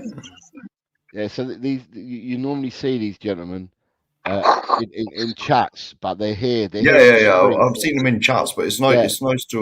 It's nice to put a face to the name, isn't it? Yes, it is. We've had a couple of buying membership duels, Tagaro and I. He's got deeper pockets than me. Not anymore, mate. I think you've got me covered, brother. So Taigaro, so obviously the window closed yesterday, and that's what the topic that people have started talking with today. What are your thoughts, mate? Look, objectively, it wasn't awesome. I think we could have done some business. But I can see what they're doing. I can see what they're doing. Honestly, I tend to look at Ange and think what he's doing is not just for now, but also setting up the club for the next 2, 3, 4, 5 years. As Ange said, you know, you look at that team in a few years' time with potentially a front three of Odegaard, Lancashire and more, with 3 years Premier League experience under their belt, under a good manager. Even if Ange leaves and they get another like-minded manager, I tell you what, we're going to. I think we're building. I can see what the plan is. I can see the forest for the trees. I think we're looking pretty good. I was going to say, David, you'll probably share that one. You share what Saigaru says, or Oh, for sure, Jose. I mean, we've had no youth come through. What? Spinks, Skippy, Winks and Kane. Who else? And Taganga. And who else have we had? These are homegrown lads, and we should be proud of them and get behind them. Oh, you're all like it. And Jose, the other thing you mentioned, sorry, Dave, sorry to cut off, mate. You're right, for the last 12 months, all I've heard is some people in this community saying we've got to get the deadwood out. We've got to get the deadwood out. And now we've got the deadwood out, they're still freaking whinging. Like, what's your problem? What do you want? What do you want? Do you want your team to be successful, or do you just want to whinge? Like, get on with it. Like, honestly, it absolutely drives me insane, pisses me off. Like, get on with it. We're actually doing what people want, and we're actually building something for the future. Like, build a bridge, get over it. I'll give you the hammer, I'll give you the nails. Build the bridge, get over it. It's pathetic. Honestly, a lot of supporters look at themselves. It's pathetic. Are you a fan or are you a supporter?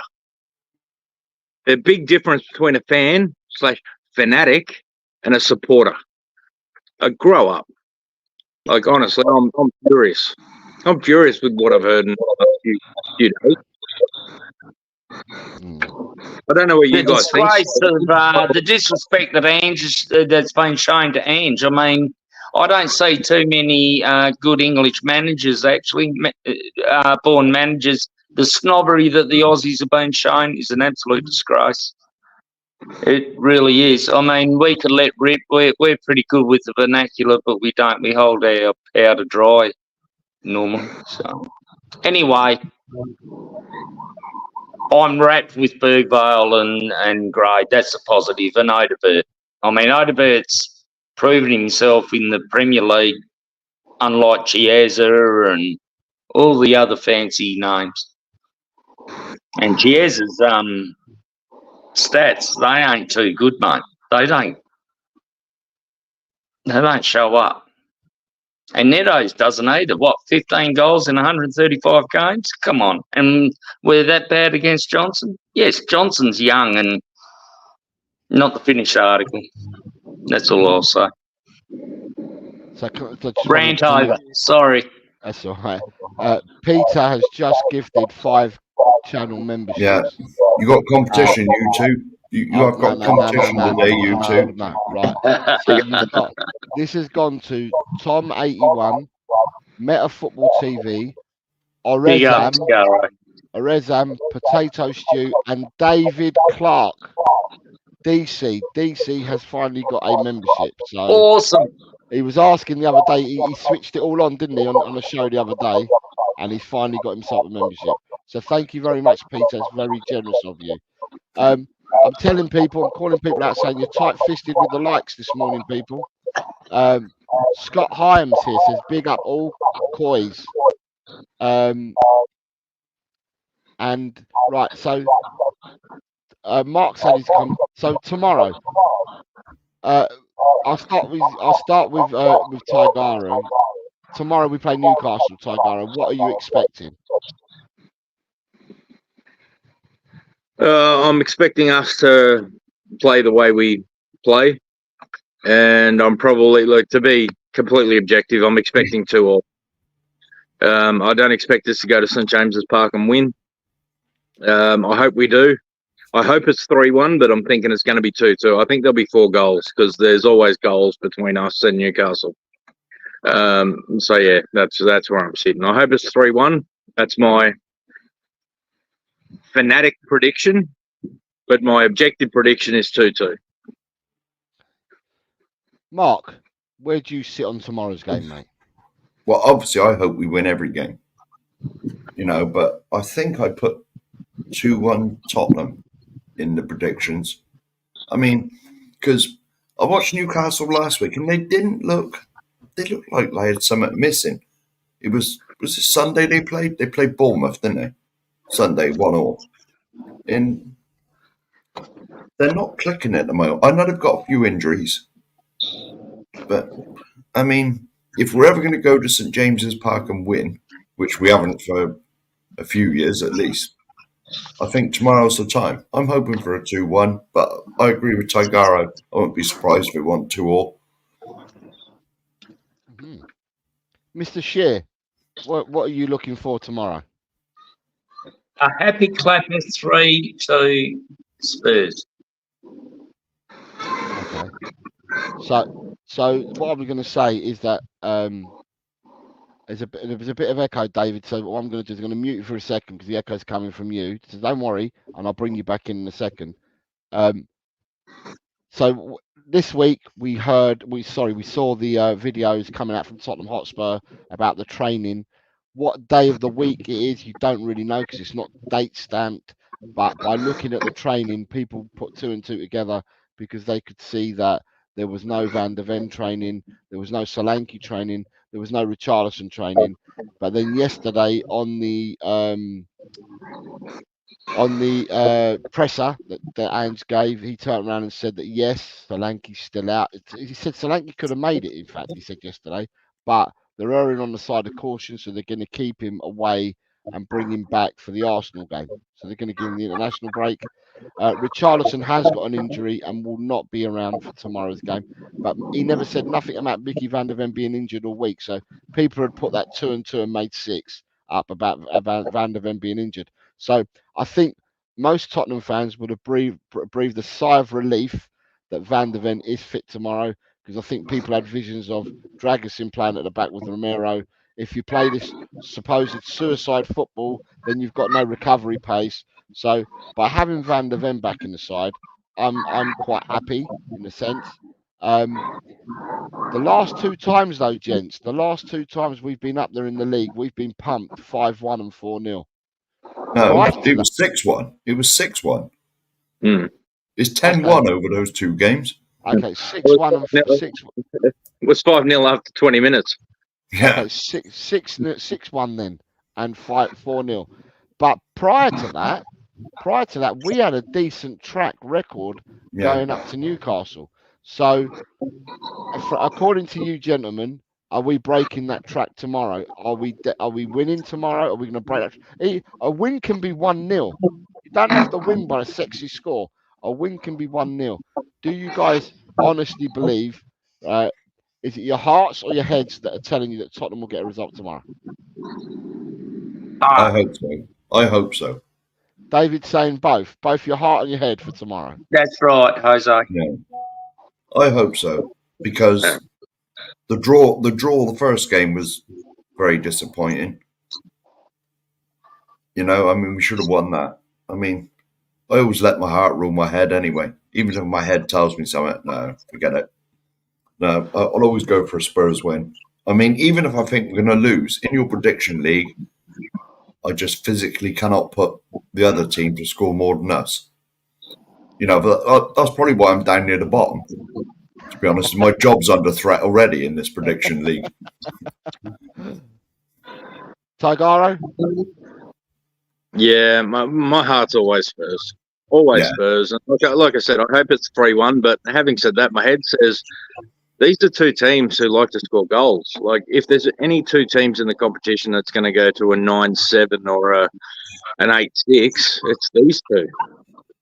That'd be nice to see that, wouldn't it?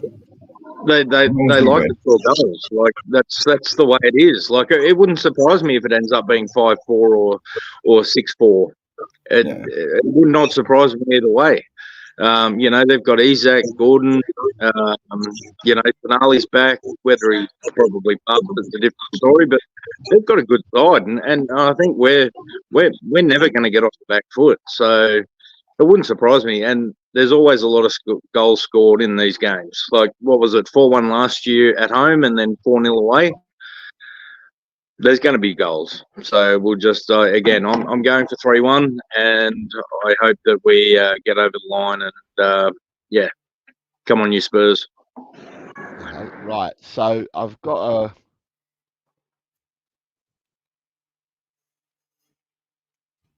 Right, hold on, well, we've got a question. Right. Question, now that the dust has settled, what do you rate your team's window out of 10? We actually covered this earlier, didn't we, Mark and I? We covered this earlier, so I'll go to you, Tigaro, for this, because we've already covered this question. Just general chit-chat, we'd covered this, but what are your, now that dust has settled, how do you rate your team's window out of 10, Tigaro? I'd probably say a 6. If we had got an Eze or a Morgan Gibbs White, probably push it up, or a decent left back. Yeah, would have pushed it up into the 8 and 9. But you know, a 6. And having said that, the people that we brought in they're kids, but you know, the good word is around the club and around Europe is that the kids we brought in are special. So I guess this window will be judged not now, not in 6 months' time, not in 12 months' time, but potentially in 2 years' time, where they go, wow, that was a hell of a window. With Odebert, Bergvall, Gray, I guess we'll wait and see. But at the moment, it's a 6 for me. Okay. David, same question to you, mate. Now that the dust has settled, what do you rate your team's window out of 10? Probably about a 7 out of 10 with the balance of the outgoings and the incomings. Although I rate the outgoings 9 out of 10. I've always said we needed to clean out after 2019 Champions League's final, and we didn't. And no one were able to get rid of them, and Ange did. So instead of crapping on Ange all the time, maybe give him a bit of credit. I believe in credit where credit's due. But then again, I'm an Australian and we're not capable of critical thinking, apparently.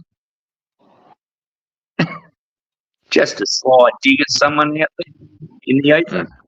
He knows apparently we're very racist as well, David, I've heard. So we're very racist, mate. Yeah, we're the most unkind people out. Good luck to those people. You know, don't move to Australia. We're all assholes. Yeah.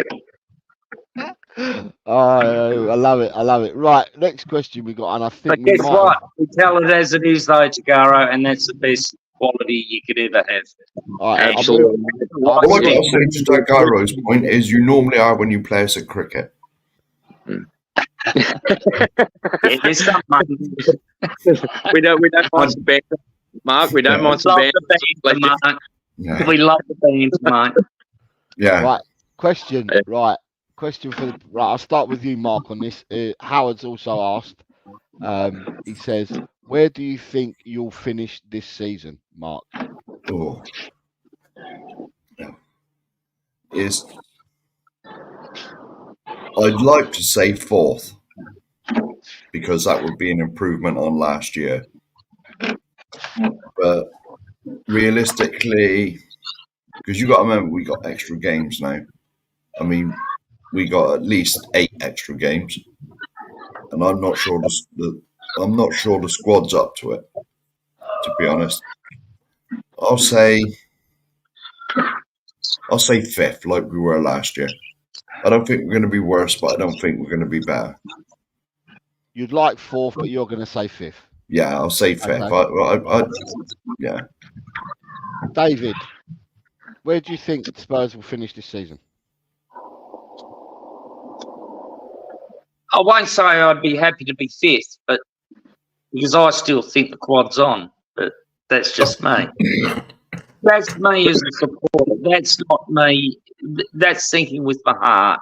My head says fifth, and I'll be happy with that, with a great run in all the cups. Imagine all those young players that have come in getting all that experience, and that includes Johnson and everyone. And that'll be brilliant. They'll sort themselves out with zonal marking too and all that. Right. Why not just pick a man up? Oh, he's too big for you. I want the players to show a bit of initiative on the field. I think they get a free pass, a lot of these players. And I think that, like you, Jose, I think they're okay, mate. Same thing goes on in sport throughout. Happens here, happens here. No player. So where are we finishing? I didn't catch. Fifth. Fifth, okay. Taigaro, what say you, sir? A few things. I think the top three's locked in. As much as it pains me to say it, top three's locked in. I'm going for fourth, with a caveat that Chelsea worry me with the amount of money they've spent, and particularly they've made actually some good signings this window. So hopefully Chelsea just aren't cohesive under Maresca and end up imploding. I guess it's going to depend on Chelsea, Man U. Yeah, very tight. But I'm going for fourth. I'll lock it in. I'll go fourth. You're going fourth, right?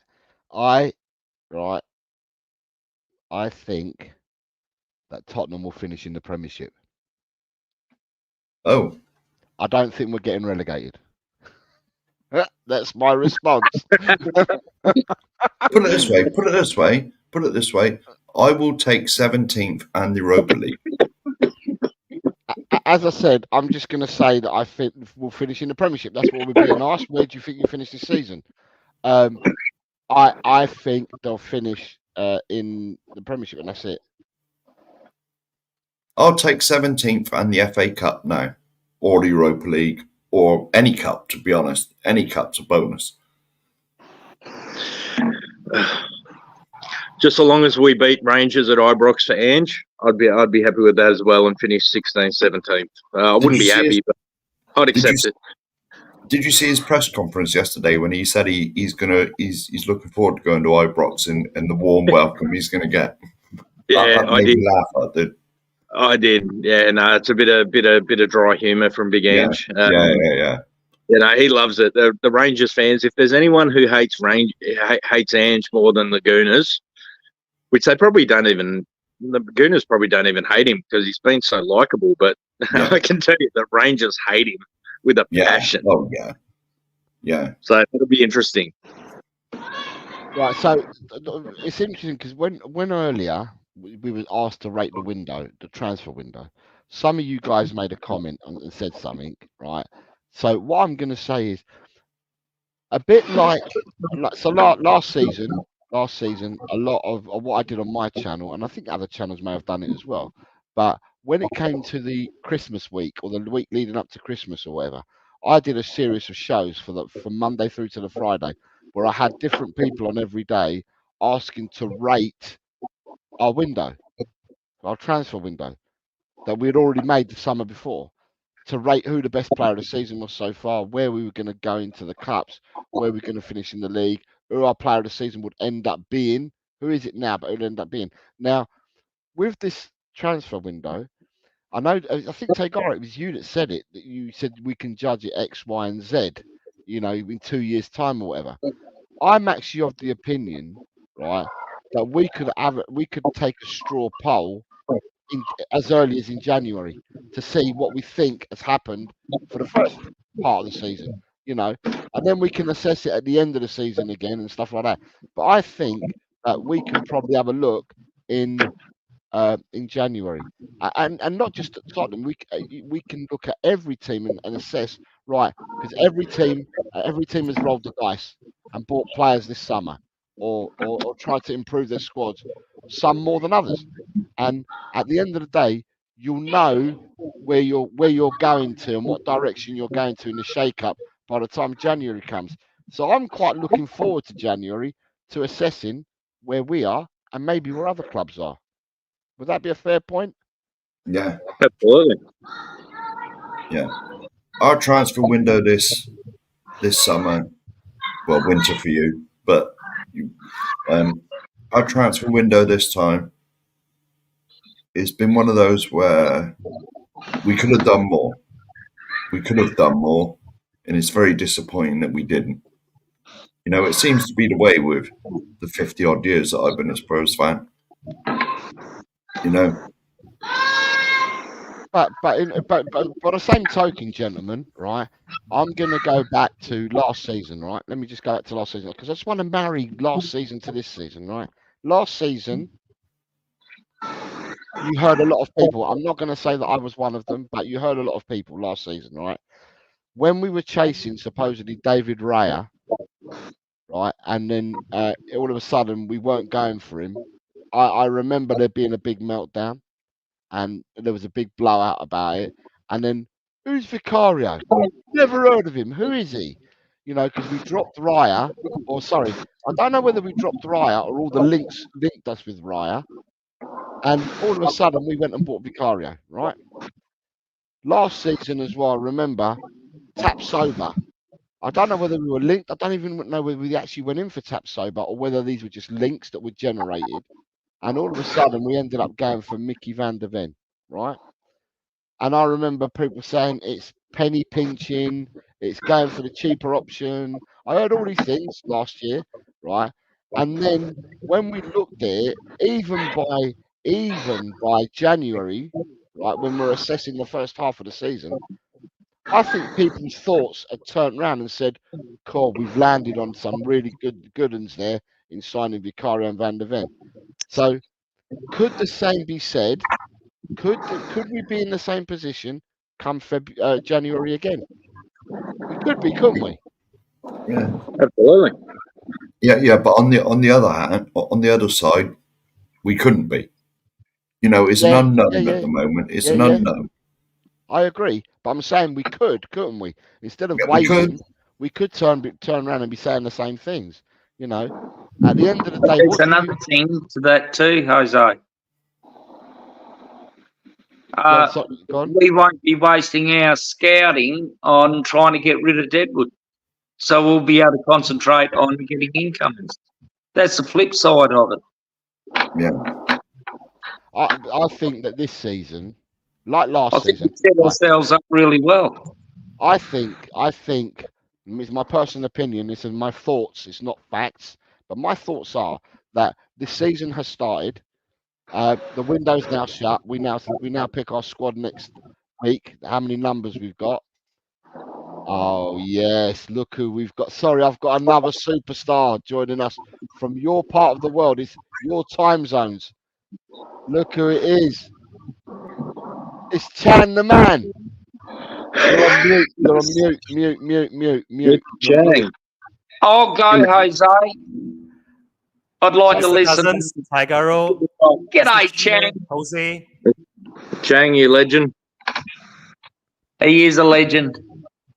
What shirt's that, Jose? Chang? Okay, I think I need to open up with a rather big apology to Jose for missing out on the majority of the watch along over here on LTEL last Sunday. No. I was only able to join sometime after the final whistle had gone, when you were calling up Colin on your phone, and we saw the likes of Queen Ellie, we saw Jim, Kate, we also saw Mrs. Roker and a whole bunch of other YouTubers. Nick Collison, Phil P. Nick Collison, yes, Nicholas Collison, right? Yep. Phil P. Yeah. Wow. And I called again. I called again when Smithy was there. When I found Smithy. Ooh. But when I called in, you guys had finished the show.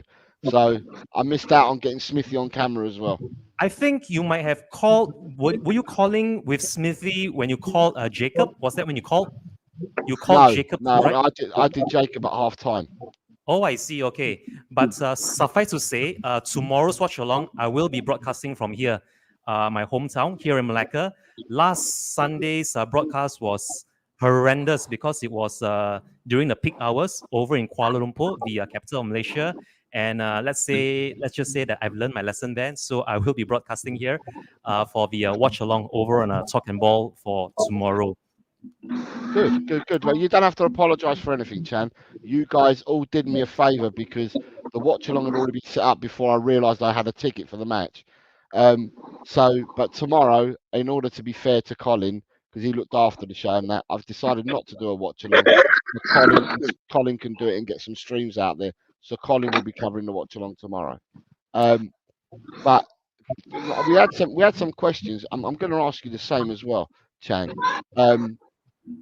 It's not this one. I'll ask you the first question. How do you rate the transfer window, Chan? What are your opinions now that the door's closed? So some 24 hours earlier over on Kate's Just a Girl Who Loves Spurs, I rated our transfer window 5 out of 10 before the impending exits of both Brian Hill and also that of Sergio Reguilon. Because I honestly feel that the players that we signed towards the latter end of the window, the likes of your Dominic Solanke and also Wilson Odebeer, if both these players were readily available the moment the transfer window was open, and if we already had the funds available to activate both their release clauses without all this haggling, without all this trying to pinch a few pounds left or right of the final market value. This is just Brennan Johnson all over again from last season, where these players who we deem to be integral in our season, they don't get any significant preseason. They don't get any game time with the rest of the squad in Asia or back in Britain or anywhere else in the world. And suddenly, like the likes of Odebeer, they're thrown into the deep end of the water, as what we saw from last Sunday at home against Everton. And chances are he will be featuring heavily as well if the likes of Solanke and Richarlison aren't available against Newcastle tomorrow. So yeah, I think it's just lightning striking twice for a second season in a row, whereby we haven't learned our lessons from last season. We haven't signed the players that we wanted as soon as possible to give them whatever preseason is deemed necessary under Big Angel's system and his footballing philosophy. And yeah, I think we still are short on a few departments, especially if you are going to release Royale. If you're going to sell an Emerson Royale, preferably get maybe another fullback. Even a Kyle Walker-Peters. Honestly, I would have taken Kyle Walker-Peters on a free or even on a loan yesterday before the end of the transfer window, just so that we have someone who is homegrown, who knows the club, who maybe even knows the system and knows some of the players that we still have in our squad. To not have anyone come in for the departing Emerson Royale and leaving our midfield somewhat short on expertise now that we've sold the likes of Højbjerg and Skip, it leaves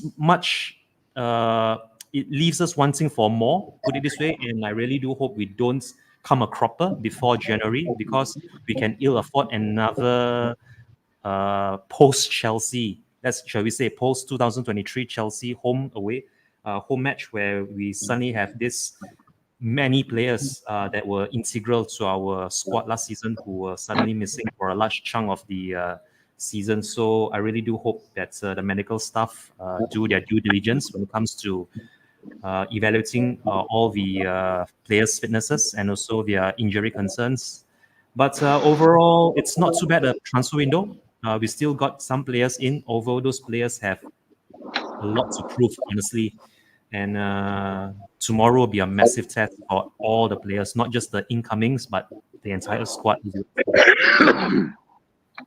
So you've said a lot there, Chang. A lot. A very concise answer that you always give when you're asked a question. And I will say to people, I don't prepare these questions beforehand so Chang gets a chance to prepare his answers. But when you ask him a question, he gives you an answer.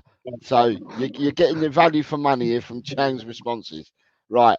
So, Chang, right. So for me, I understand what you're saying about Emerson Royale, but I believe that you've got a reborn Jed Spence who can cover the right and the left, because he's our cover at the moment for the right and the left. Ben Davis is obviously the cover at the moment for Van der Ven, because I'd much prefer, if I have to play Ben Davis, it'll be at centre back and not a left back, right? He can invert on that, but if he gets a really pacey player up against him, he gets roasted. And we saw that against Crystal Palace last season. In midfield, we've lost the players that you're saying. We've actually lost more, because it was Gio that left yesterday. So we've lost more in midfield, right? And with losing these players, but you've bought in Bergvall, you've bought in your Greys and people like that, right? So you've actually bought in players that have probably got more energy and can get about the pitch a lot more than some of the players that you said that we've got rid of. Now, I'm in agreement. I think we could have done a bit more, Chang, is what I said earlier. I think we could have brought in another defender that can play left side centre back or left back, cover both positions. I think we probably are one midfielder light as well. I would have liked another midfielder, and I probably would have liked another forward, whether he plays a forward that could play in any of the front three positions, right? But I mean, I know you follow Tottenham, but have you seen the press conferences that Ange has done in the last month? I have seen some pieces when he did mention about our incomings, and the last I heard, or rather the last I read, I believe it was Alistair Gold.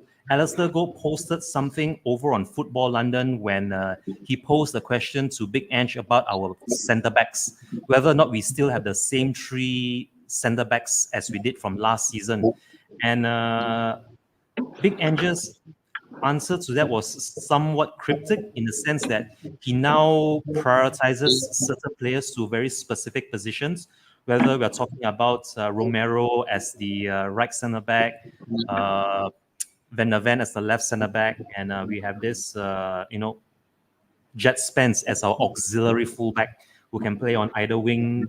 And it's good to see that Big Ange has addressed some of the issues that we've had from last season in terms of the depth of the squad, and also when it comes to rotating players and even playing players out of position. But from what I have managed to read anyway, or what I've heard from the few press conferences that I've heard from Big Ange, it seems that he still has this sort of reservations to his team, whether it's the strength in depth or whether it's the professionalism or even the experience when it comes to the players that we have on our books. I would give him another season by the end of this season to see how are we going, where is this project going under Big Ange, and whether or not it will just be more of the same from last season, where it's just one game, it's just another loss in an entire season. We will kick on from here. We will work on our squad. We will work on the team, on the strategy. I am actually looking forward to a lot more of Big Ange's post-match conferences, honestly, and what he answers when we come up against the big teams and face a big defeat. I think it's going to be very, very telling. Will he throw the players under the bus? Will he throw the management under the bus, the owners, Levy, Inick, and the whole shebang, or will he stick to his guns? Will he say that it is his fault that the players are playing out of position, or they are being asked to play in a certain manner where we are left exposed at the back, or why we are not addressing our defensive frailties in terms of defending set pieces and such like? Yes, this is going to be a very, very important season for Ange, not only on the pitch, but off the pitch as well, I feel, when it comes to him answering any of his press conferences, pre-match and post-match. Back to you, FA. Right, so the reason why I'm saying this, right, about watching his previous press conferences, is that in press conferences, he had a press conference yesterday, right? But in press conferences beforehand, what he's alluded to is that when they look at bringing players to the club, right, and he's talking about himself as well as the team that surrounds him.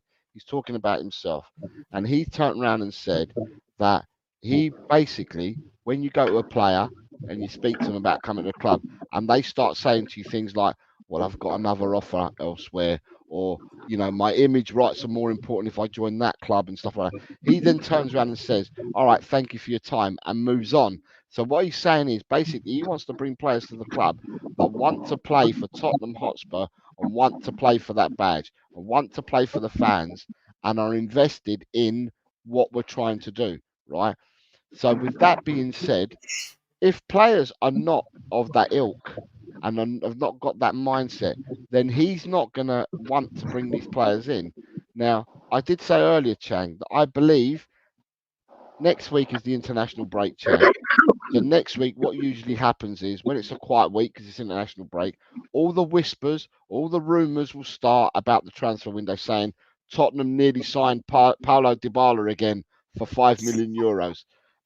Fernando Damião we found him. We found him in the deepest reaches of Brazil, and Fernando Damião said that he would come to us. You know, all this was going to start again. Now, I've got no qualms at all that I think we probably went for Pedro Neto, right?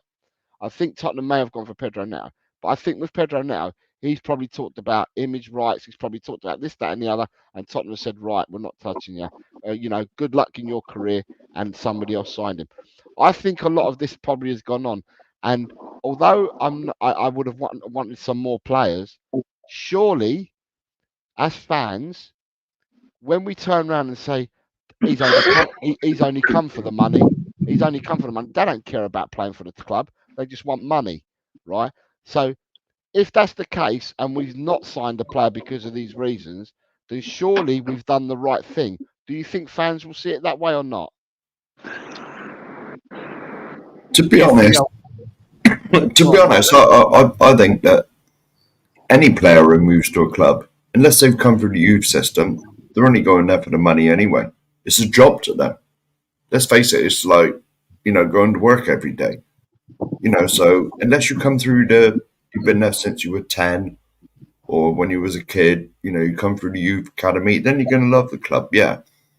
Do you honestly think the likes of Vicario, Romero, Van Ven, they'd obviously heard of Tottenham, but do you honestly believe that they were Spurs fans? Definitely not. You know, I mean, to them it's a job. As long as any player that comes in, now I remember the days when I used to go and watch like football a lot, and like the players at the end, they'd have to virtually be stretchered off the pitch because they'd give 1,000%, 1,000,000%, you know, and they'd give everything they had on that pitch. That's what I want to see. It doesn't matter whether they, you know, I mean, football players, it's a short career, and it is a short, 20 years if you're lucky. And, you know, and they're just going to go, and they're going to, but they do it to set themselves up for the rest of their lives and their children and their children's children. You know, so every player does it for the money. But you just want to see that 100% effort every game. Leave everything you've got out there. Doesn't matter whether they like love the club. At the end of the day, we're their employers. You know? So Go on, and the next one, Tigaro. You don't really want to hear my opinion, mate. Why? Might be a bit Australian. That's fine. It's not a problem at all. You're entitled to your opinion. Everyone is, mate. If we're talking about after the window, opinions are all like arseholes. And every arsehole has an opinion. Like, honestly, there's a good chunk of the Spurs community who think that their opinion matters. It doesn't. You don't matter. The club doesn't care about you. Who cares? Like, the club's going to do the best for the club. And I agree with Mark. So long as they're complete professionals and they come in and do what they're paid to do, That's all that matters. And that's all that matters to Ange too. Do you think Ange is going to tolerate any crap from someone who comes in like a Jadon Sancho who carries on like a pork chop and Ten Hag dances around the issue? No, Ange will just go, get the out. Like, get lost. Mate, no. This is not the way Ange operates. This is not the way a decent manager operates. And he won't. No, just like I said, everyone's got an opinion, and good luck to them. Have your opinions. It's great. Yes, I've got my opinions, and my opinions don't matter either. You know, would I have liked to have gotten Eze? Was I actually? I was literally on the phone today when just before the window closed, hoping that I was going to get Fabrizio Romano going Morgan Gibbs White because he didn't play on Wednesday. Was going to get the Tottenham. Here we go. Yeah. Again, but that was my feelings, my opinion. That was it's got nothing to do with reality. It's just we're fans, we're supporters. But and this is going to be really, really harsh, and I am sorry to say it to all those people out there. Don't judge me too harshly. Yes, I'm an ugly ginger oranger from Australia, but we don't matter. No, that's the truth of the matter. Okay. We don't. And all your ITKs and all these other weird and wonderful things that we rely on, they don't know either. That might be a shock to some people. But look at the Odebert signing. None of them knew until the club told us. We know nothing. We're like mushrooms. We're kept in the dark and fed bullshit. So let's just support our club, love the club, wish for our trophy, and be the best that we can be, and support with all your heart. That's it. And that's what I do every single day, because Tottenham means a lot to me. Since 1991, I was 1 from 1. My first game, we won a final in spite of a adversary from school. We won a final. In the next 33 years, we won one final. So support your club, want the best. Let's just get on with it, okay? Because we know nothing, we mean nothing, and I love Tottenham, and that's all that matters. Fair play. And Chang. I think I have nothing much to add. That's one to follow, isn't it? It's a very difficult one to follow, especially when I. Sorry, Chang. I'm very passionate about my club. No, I get exactly where you come from, because I myself also started supporting Spurs the very same year you did. I might have started supporting maybe one cup fixture before yours, because I fell in love with the club when that player scored that free kick against that team at that stadium in that cup tie when we went on to win that trophy that year, which ends with that number. So, I mean, I get exactly where both you and Mr. Cousins and pretty much all of us Spurs fans are. Who did lift the cup that year, by the way? Can I just ask a question? Does Chang do a lot of crosswords and Sudoku? Or does he do a combination of both? Because his answer is a combination of both crosswords and Sudoku. That team, that player, that number, that year, then it's brilliant. It's brilliant. We can tell what Chang's pastimes are. That's a very good educated guess as well. But yeah, I mean, just to answer what Mr. Cousins was saying earlier. I'll change my background for you, Mr. Chang. Hang on a minute. No, you can carry on. I'm just changing my background. Okay, so yeah, as I was mentioning, it was that final Gascoigne, that free kick against David Seaman in that stadium at that semi-finals cup run where we went on to win that trophy for the very last time. Hang on, Chang. Chang, there it is. It's there. Chang. Wow, there it is. Map C. There we go. There we go. Thank you for that, Mr. Cousins. Really appreciate that. I mean, honestly, I'm not going to drag this on because I know there might be other things that Jose may have in mind for us. But we as fans, we can only hope for the best. And I'm sure all of us want what's best for the club. It's just whether or not the owners themselves are in line with our vision for being one of the top clubs in Britain, let alone in Europe. Because if you were to ask any fan, any soccer fan, any sports fan outside of Britain, even outside of Europe, when we speak of Tottenham Hotspur Football Club, if we are going to be more in tune with being a business than an actual sporting franchise, if the new stadium, if N17 is going to be a tourist attraction for concerts and Formula One go-karting and the Dare Skywalk or whatever other attractions there are, then it almost makes a mockery of the football club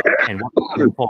It's almost as though football has now taken a back seat to the main attraction, which is concerts and NFL. Now there's even talk of NFL branding, the naming of the NFL placed on the exterior of the stadium facade. That in itself, for me, is very, very worrying, if you ask me, because it's not synonymous with Britain or even Europe. NFL is only well known over there in America, and even have the nerve to call it a World Series when it's just them competing and they call it a World Series. So for me, as long as the owners, Enoch, Levy, Joe Lewis, whoever's in charge of our finances and our vision, our future, whether that's going to be heavily invested back into the footballing aspect of the club, whether that's just going to be more money for Enoch, more money for Levy and his generations to come. I think that is where us Spurs fans, we draw the line. That's why you have your Levy outers, your Enoch outers and your protests and what have you not. But I think there's not much that we as fans can do outside of Europe, outside of Britain, especially over here in Asia or over in Australia or New Zealand, Switzerland, where most of us don't even have the chance to even visit Britain, let alone N17, getting to that Tottenham Hotspur Stadium. So it is an uphill task, I would say this, for us fans when it comes to trying to support the club through thick and thin. But we try to remain positive because at the end of the day, I keep telling myself that it still is a sport. This is a footballing club, and anything can happen in sports. We just hope for the best, and that I really do hope that the best is yet to come on the big edge. Right. So we've got a question and answer. The one that you haven't answered yet, that we all have, is where do you think we'll finish this season?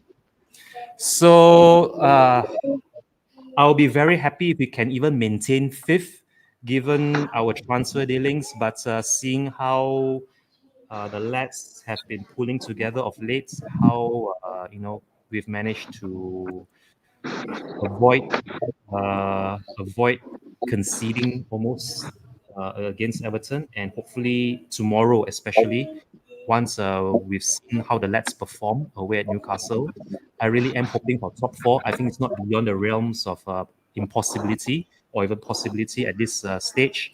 I just hope that, again, as I mentioned when I just came on, the injuries aspect, or rather the fitness of the players, that is the one key thing I think that will really determine where we finish come end of the season. For me, I'll be very happy if you were to give me fifth right now. If you were to give me fifth on the silver platter right now, I'd take it. Even before tomorrow's game is kicked off, I would gladly take fifth if it's offered to me. But if we were to get top four, I think that would be a massive, massive bonus, given how pretty much every other club has reinforced their squads compared to us. I mean, if you look at yesterday on deadline day, how on earth did Chelsea offload Sterling to another top four rival, the likes of Woolwich, and try and bolster their hopes of finishing above City this season? I think that is just, the big gulf in difference right now of how these two clubs in North London operate. The white half of North London and also the red half of North London. You can see a big divide as to how these two clubs are operating of late. So I really do hope that we turn it around. I think it's not going to be an overnight quick fix. But yeah, I'll take top five right now, and anything more than top five will be a big finish, a big bonus for me, FA. Cool. Right. So let me take that question out of the way, because that was another question that was answered. So basically, tomorrow against Newcastle, Chang. What are your thoughts about tomorrow's game? Is it a win? Is it a loss? Is it a draw? What do you think is going to happen tomorrow, mate? I predicted 24 hours earlier over on Kate's Just a Girl Who Loves Spurs channel that we will draw tomorrow's match. I would happily take a draw right now, and I went for a 1-1 prediction. For me, again, this is much like how we're going to finish this season. Any more than 1 point tomorrow at Tyneside will be a massive, massive, massive bonus for us. I wouldn't be completely distraught if we don't come away with a single point tomorrow, because Newcastle has not been a happy hunting ground for us, put it this way, the last 2 seasons, and it'll be an uphill task to even walk away with a draw right now, which is why I will gladly take a draw. But looking at how we open the season away at Leicester City, if only the lads could have converted their chances that first half, which I really do hope will be the case tomorrow, then there's every chance that we will get more than a single point at St. James's Park. But I still am fully expecting us to get a draw tomorrow, and anything more than 1 point will be a big bonus for us, FA. And is he still there? Is he still away? I think he's still away. He's gone, mate. He's going for a number 1 or a number 2. Okay, if that's the case, I'll just ramble on a little more on what I feel is going to be tomorrow. Keep going, mate. I will just say this about our starting 11.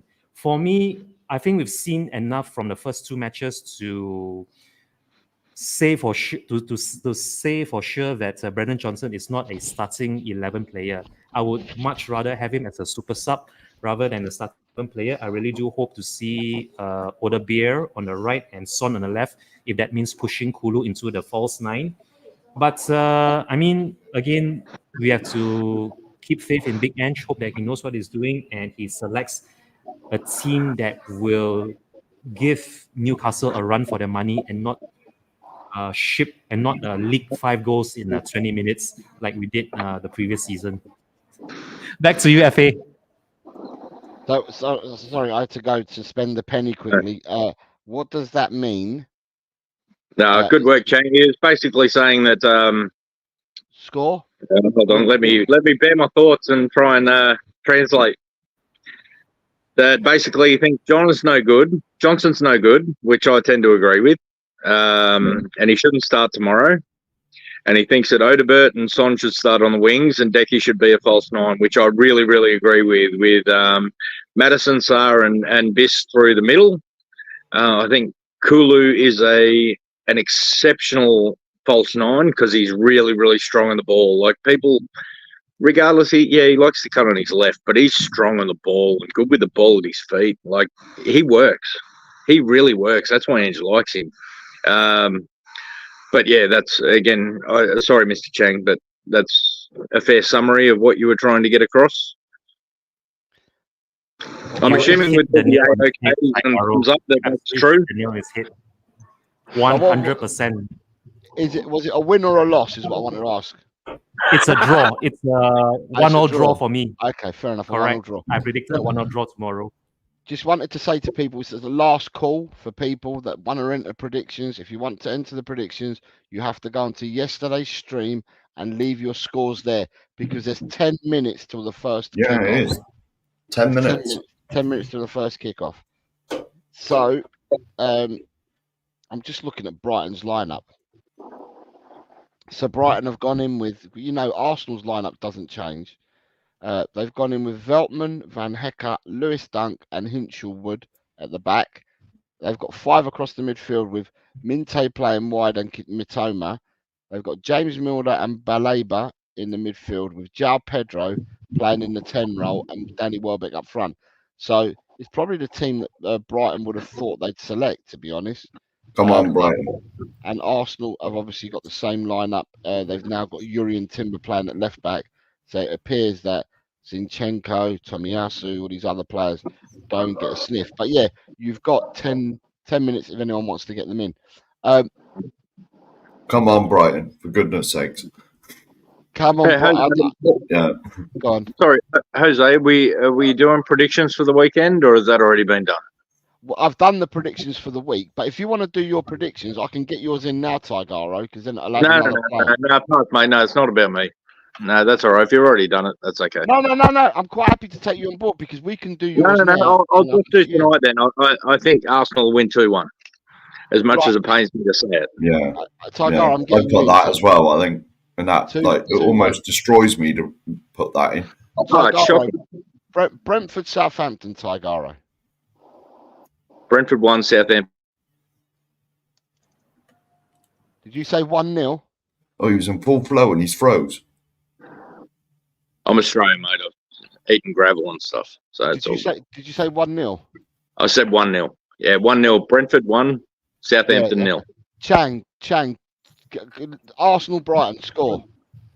I'm going for Brighton 2, Arsenal 2. 2-2. Okay. Brentford, Southampton, Chang.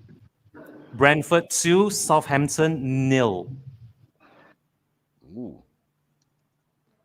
2-0. Right. So, the third game. Get these boys in. Everton, Bournemouth.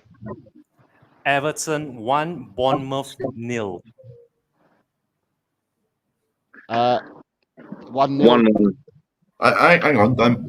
Did you put yours in, Tigara? No, he's doing it now. Oh, all right. Yeah, 1-1. 1-1. That's what I put. Mark can remember all these scores. Right. I think. I don't know. Ipswich versus Fulham, gentlemen. I'm going for a surprise. I'm going to go Ipswich 2, Fulham 1. Chang. Ipswich 1, Fulham 2. Ooh, there's a bit of flip-flopping between the two boys from down under. Leicester versus Aston Villa.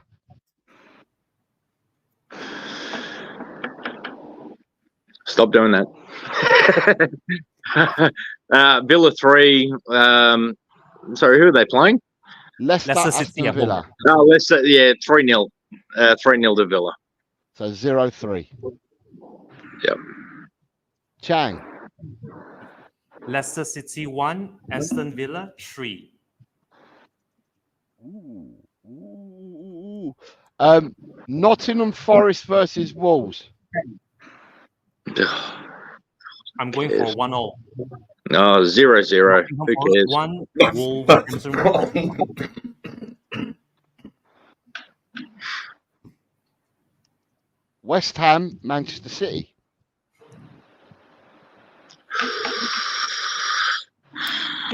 If all their signings were available, I'd actually pick probably West Ham for a draw. But I'll go City 2-0. Chang. West Ham United 1, Manchester City 3. Chelsea Crystal Palace.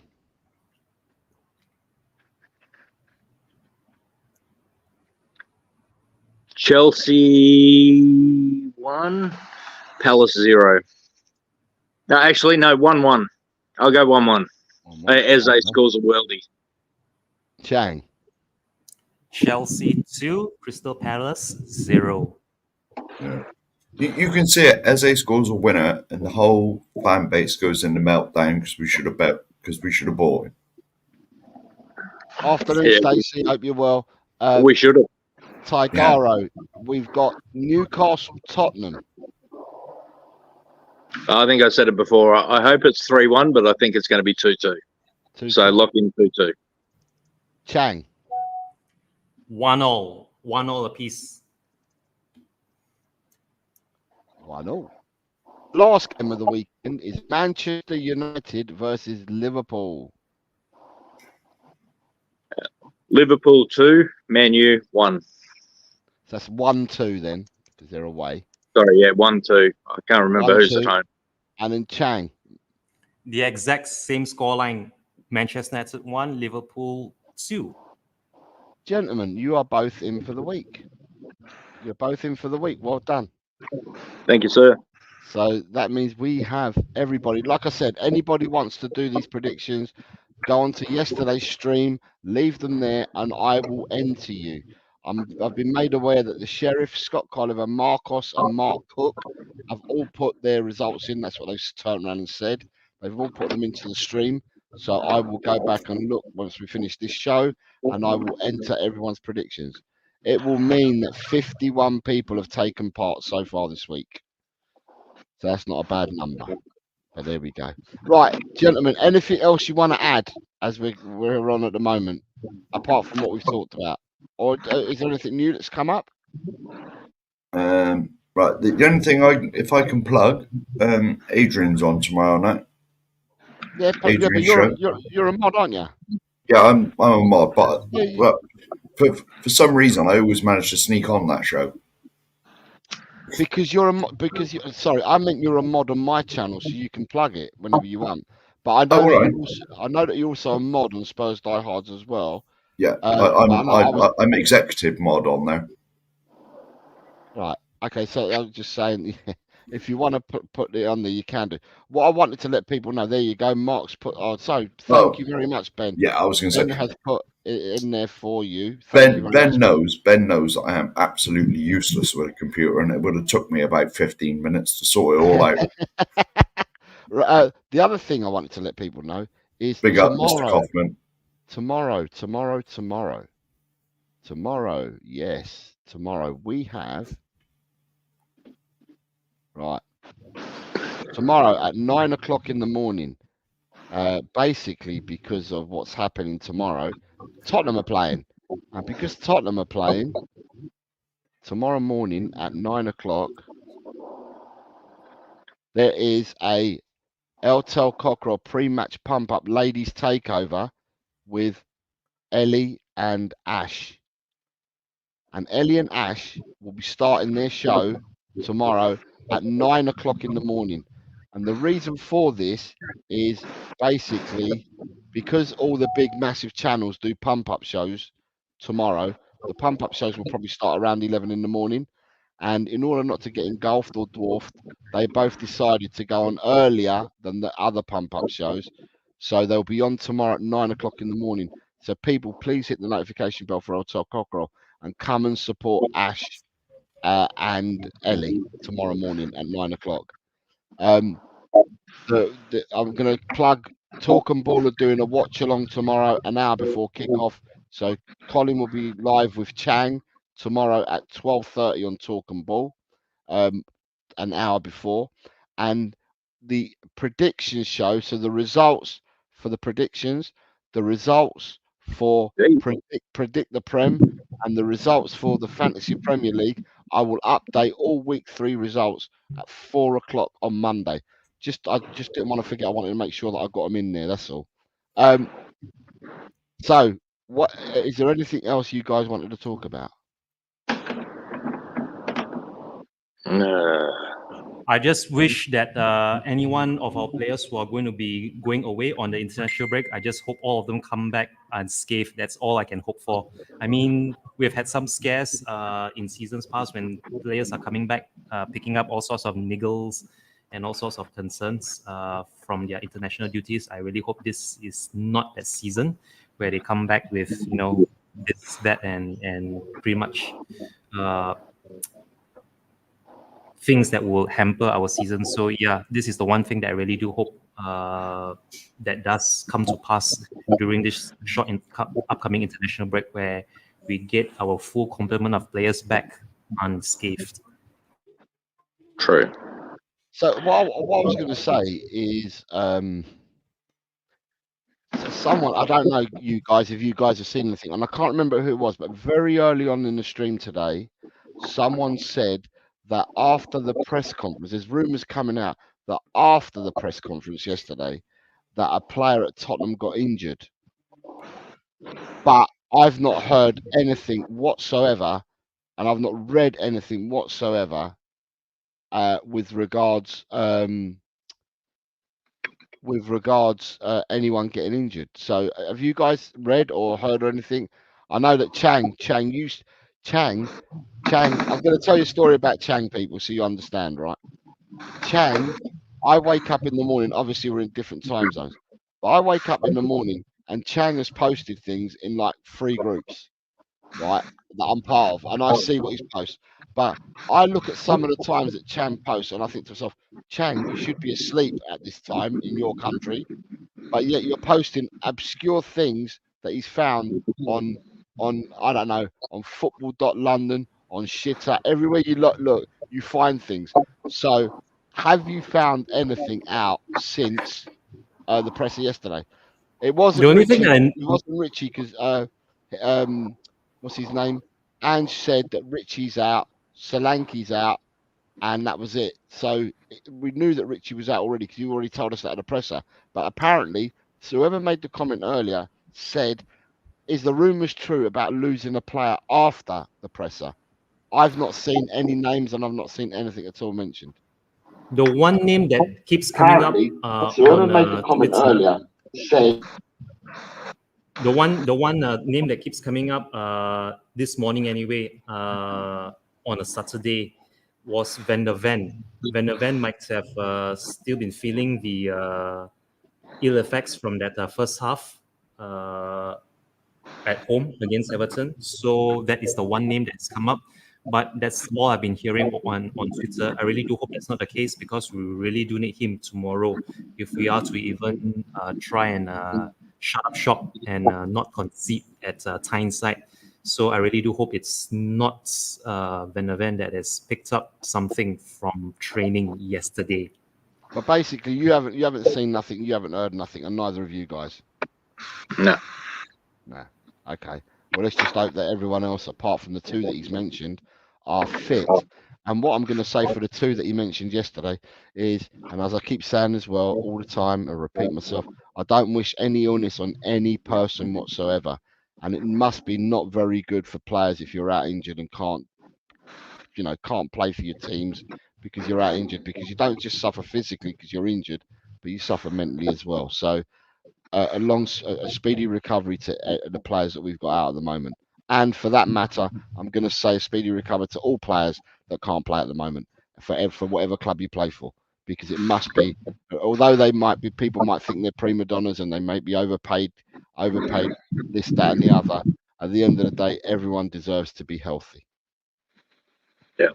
And Jose, just before we finish up, can I just say to our two new signings who everyone were pretty much underwhelmed by, I'd like to send a big congrats to Archie Gray for making the England under-21 squad and to Lucas Bergvall for making the full Sweden squad at 18 years of age. So congrats to those boys. I hope they go well. I hope they smash it against Newcastle, and I hope they have a great international break. So yeah, it's interesting. It's interesting what you're saying because out of all the players, Tigaro, that we've got at the club that came through the academy and that, the ones that we much laud and stuff like that, when we bought Archie Gray, I turned around and said to people at the time, but Archie Gray is levels because Archie Gray's already an under-21 international with England. The people that we have within our academy are not under-21s for England at the moment. So I think the nearest two were Divine and I think Scarlett were both in the there's a name for it. It's the under-20s, but there's a development under-20s team. So the development under-20s team is just shy of going into the 21s. But Gray was already a 21 player from when he was at Leeds. Yeah. So, but the interesting one you just mentioned is Bergvall. Yes, Bergvall, absolutely brilliant. 18 years of age. He's made his national squad, and it won't be too long, Tigaro, I don't believe, till he makes his appearance. Till he makes his appearance for Sweden. No, I agree completely. Like these guys are fantastic, and something popped into my head, but it's just popped out, and I can't remember what I was going to say. So I didn't realise we were related, Tigaro. That's exactly what happens to me. Yeah, mate. I've had a rough week, to be honest, Mark. So yeah, sure. But yeah, definitely, I'm starting to lean down that direction of being very, very, very forgetful. I'm sure it'll come back to me probably 5 minutes after this stream finishes, and it always does. It always does. Absolutely, it does. That's just the way it works. It's Murphy's law, if you will. Yeah. Damn that Irish fella. Yeah. I would like to Yeah. add something very quickly before we end the stream. If anyone has time, you can take a look over on Twitter, whereby Giovanni Lo Celso has just posted a message, a very heartful message to all the fans. Read it out, Chan, because I'm okay, not I'm going to read it out word Yeah, for word. go on, So please. this was posted at noon UK time.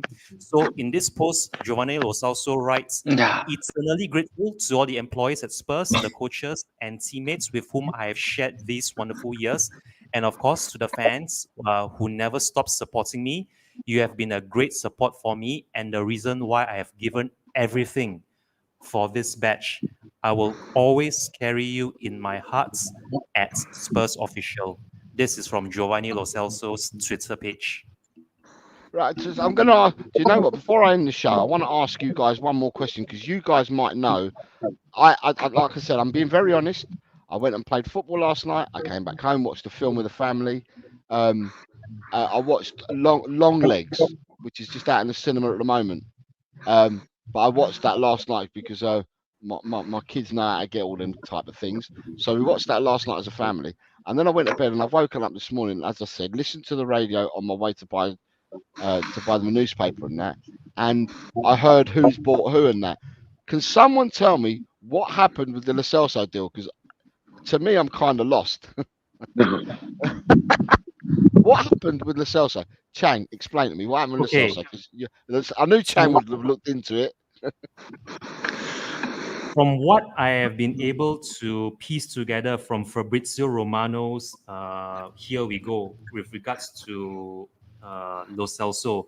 So by offloading Lo Celso, I think it's to Girona, is it? Let me just get it here. Real Betis. Betis, sorry, it's not Girona, it's Betis. Okay.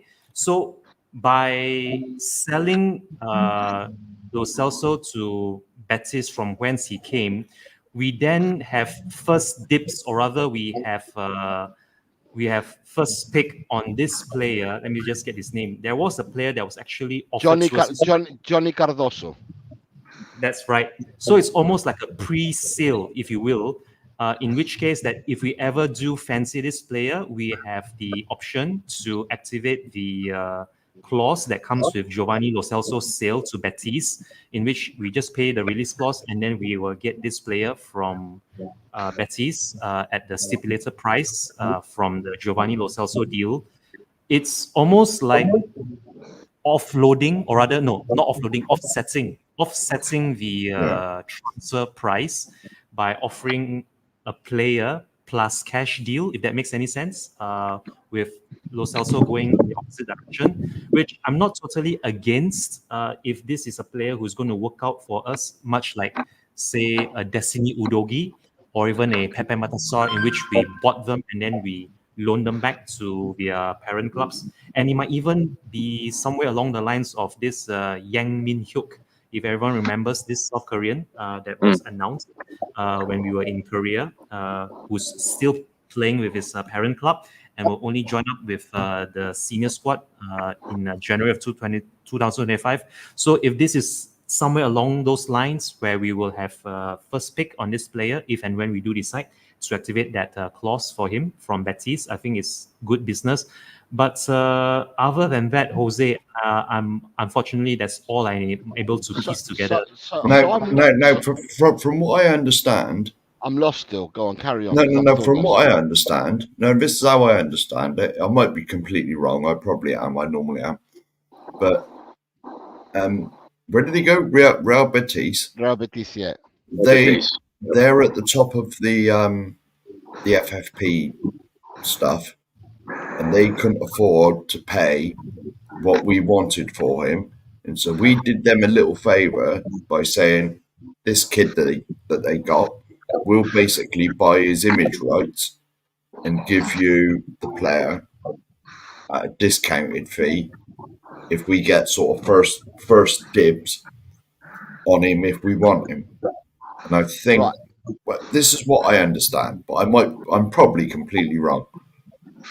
Right. So what? So the why I'm lost on this, right?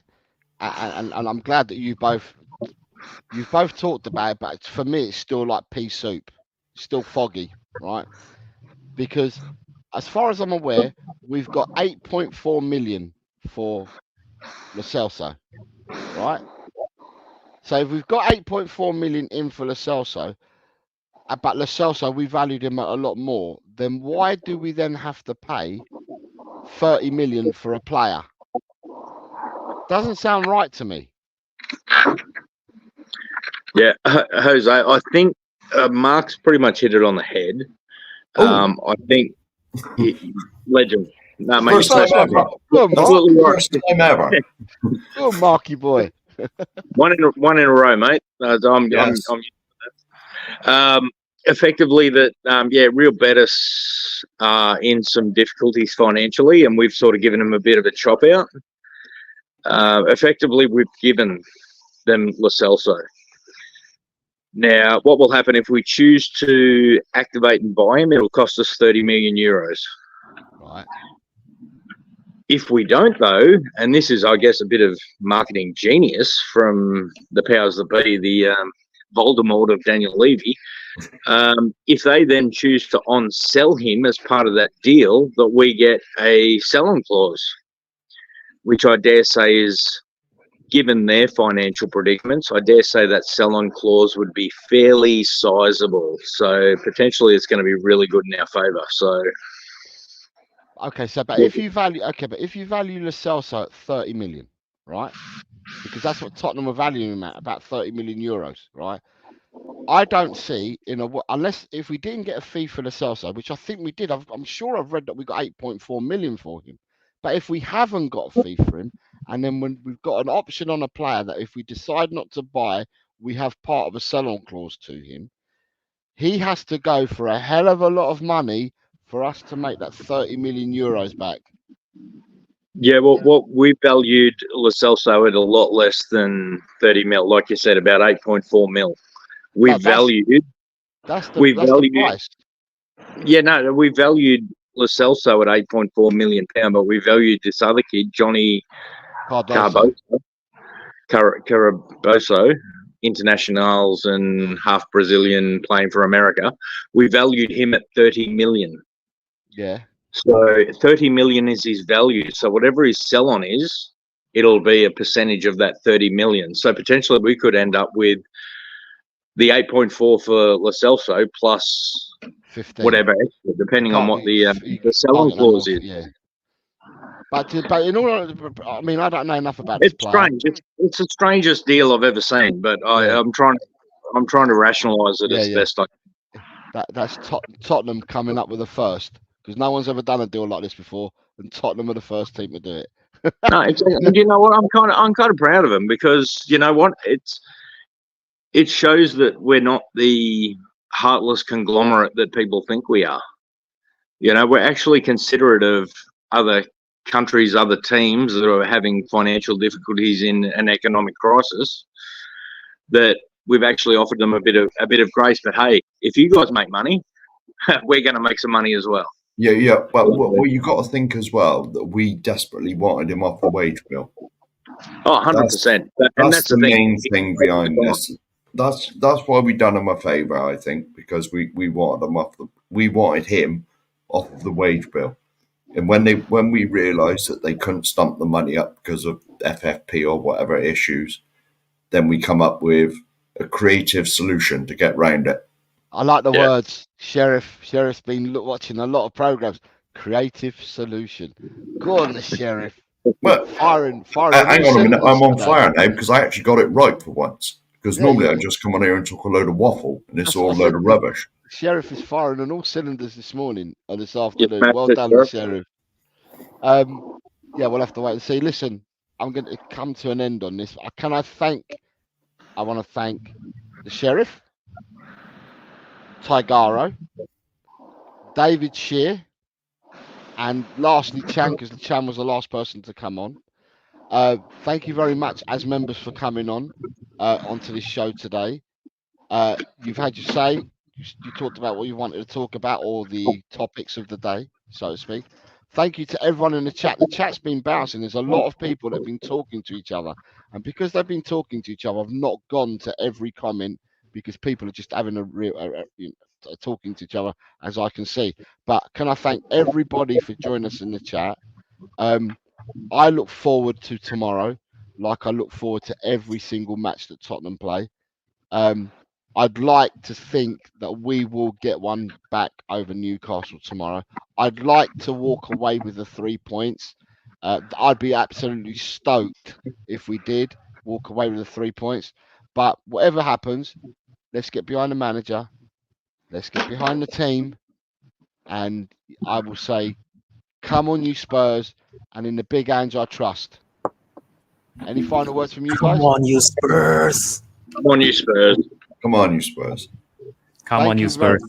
Thank you very much, everyone. Take care. Bye.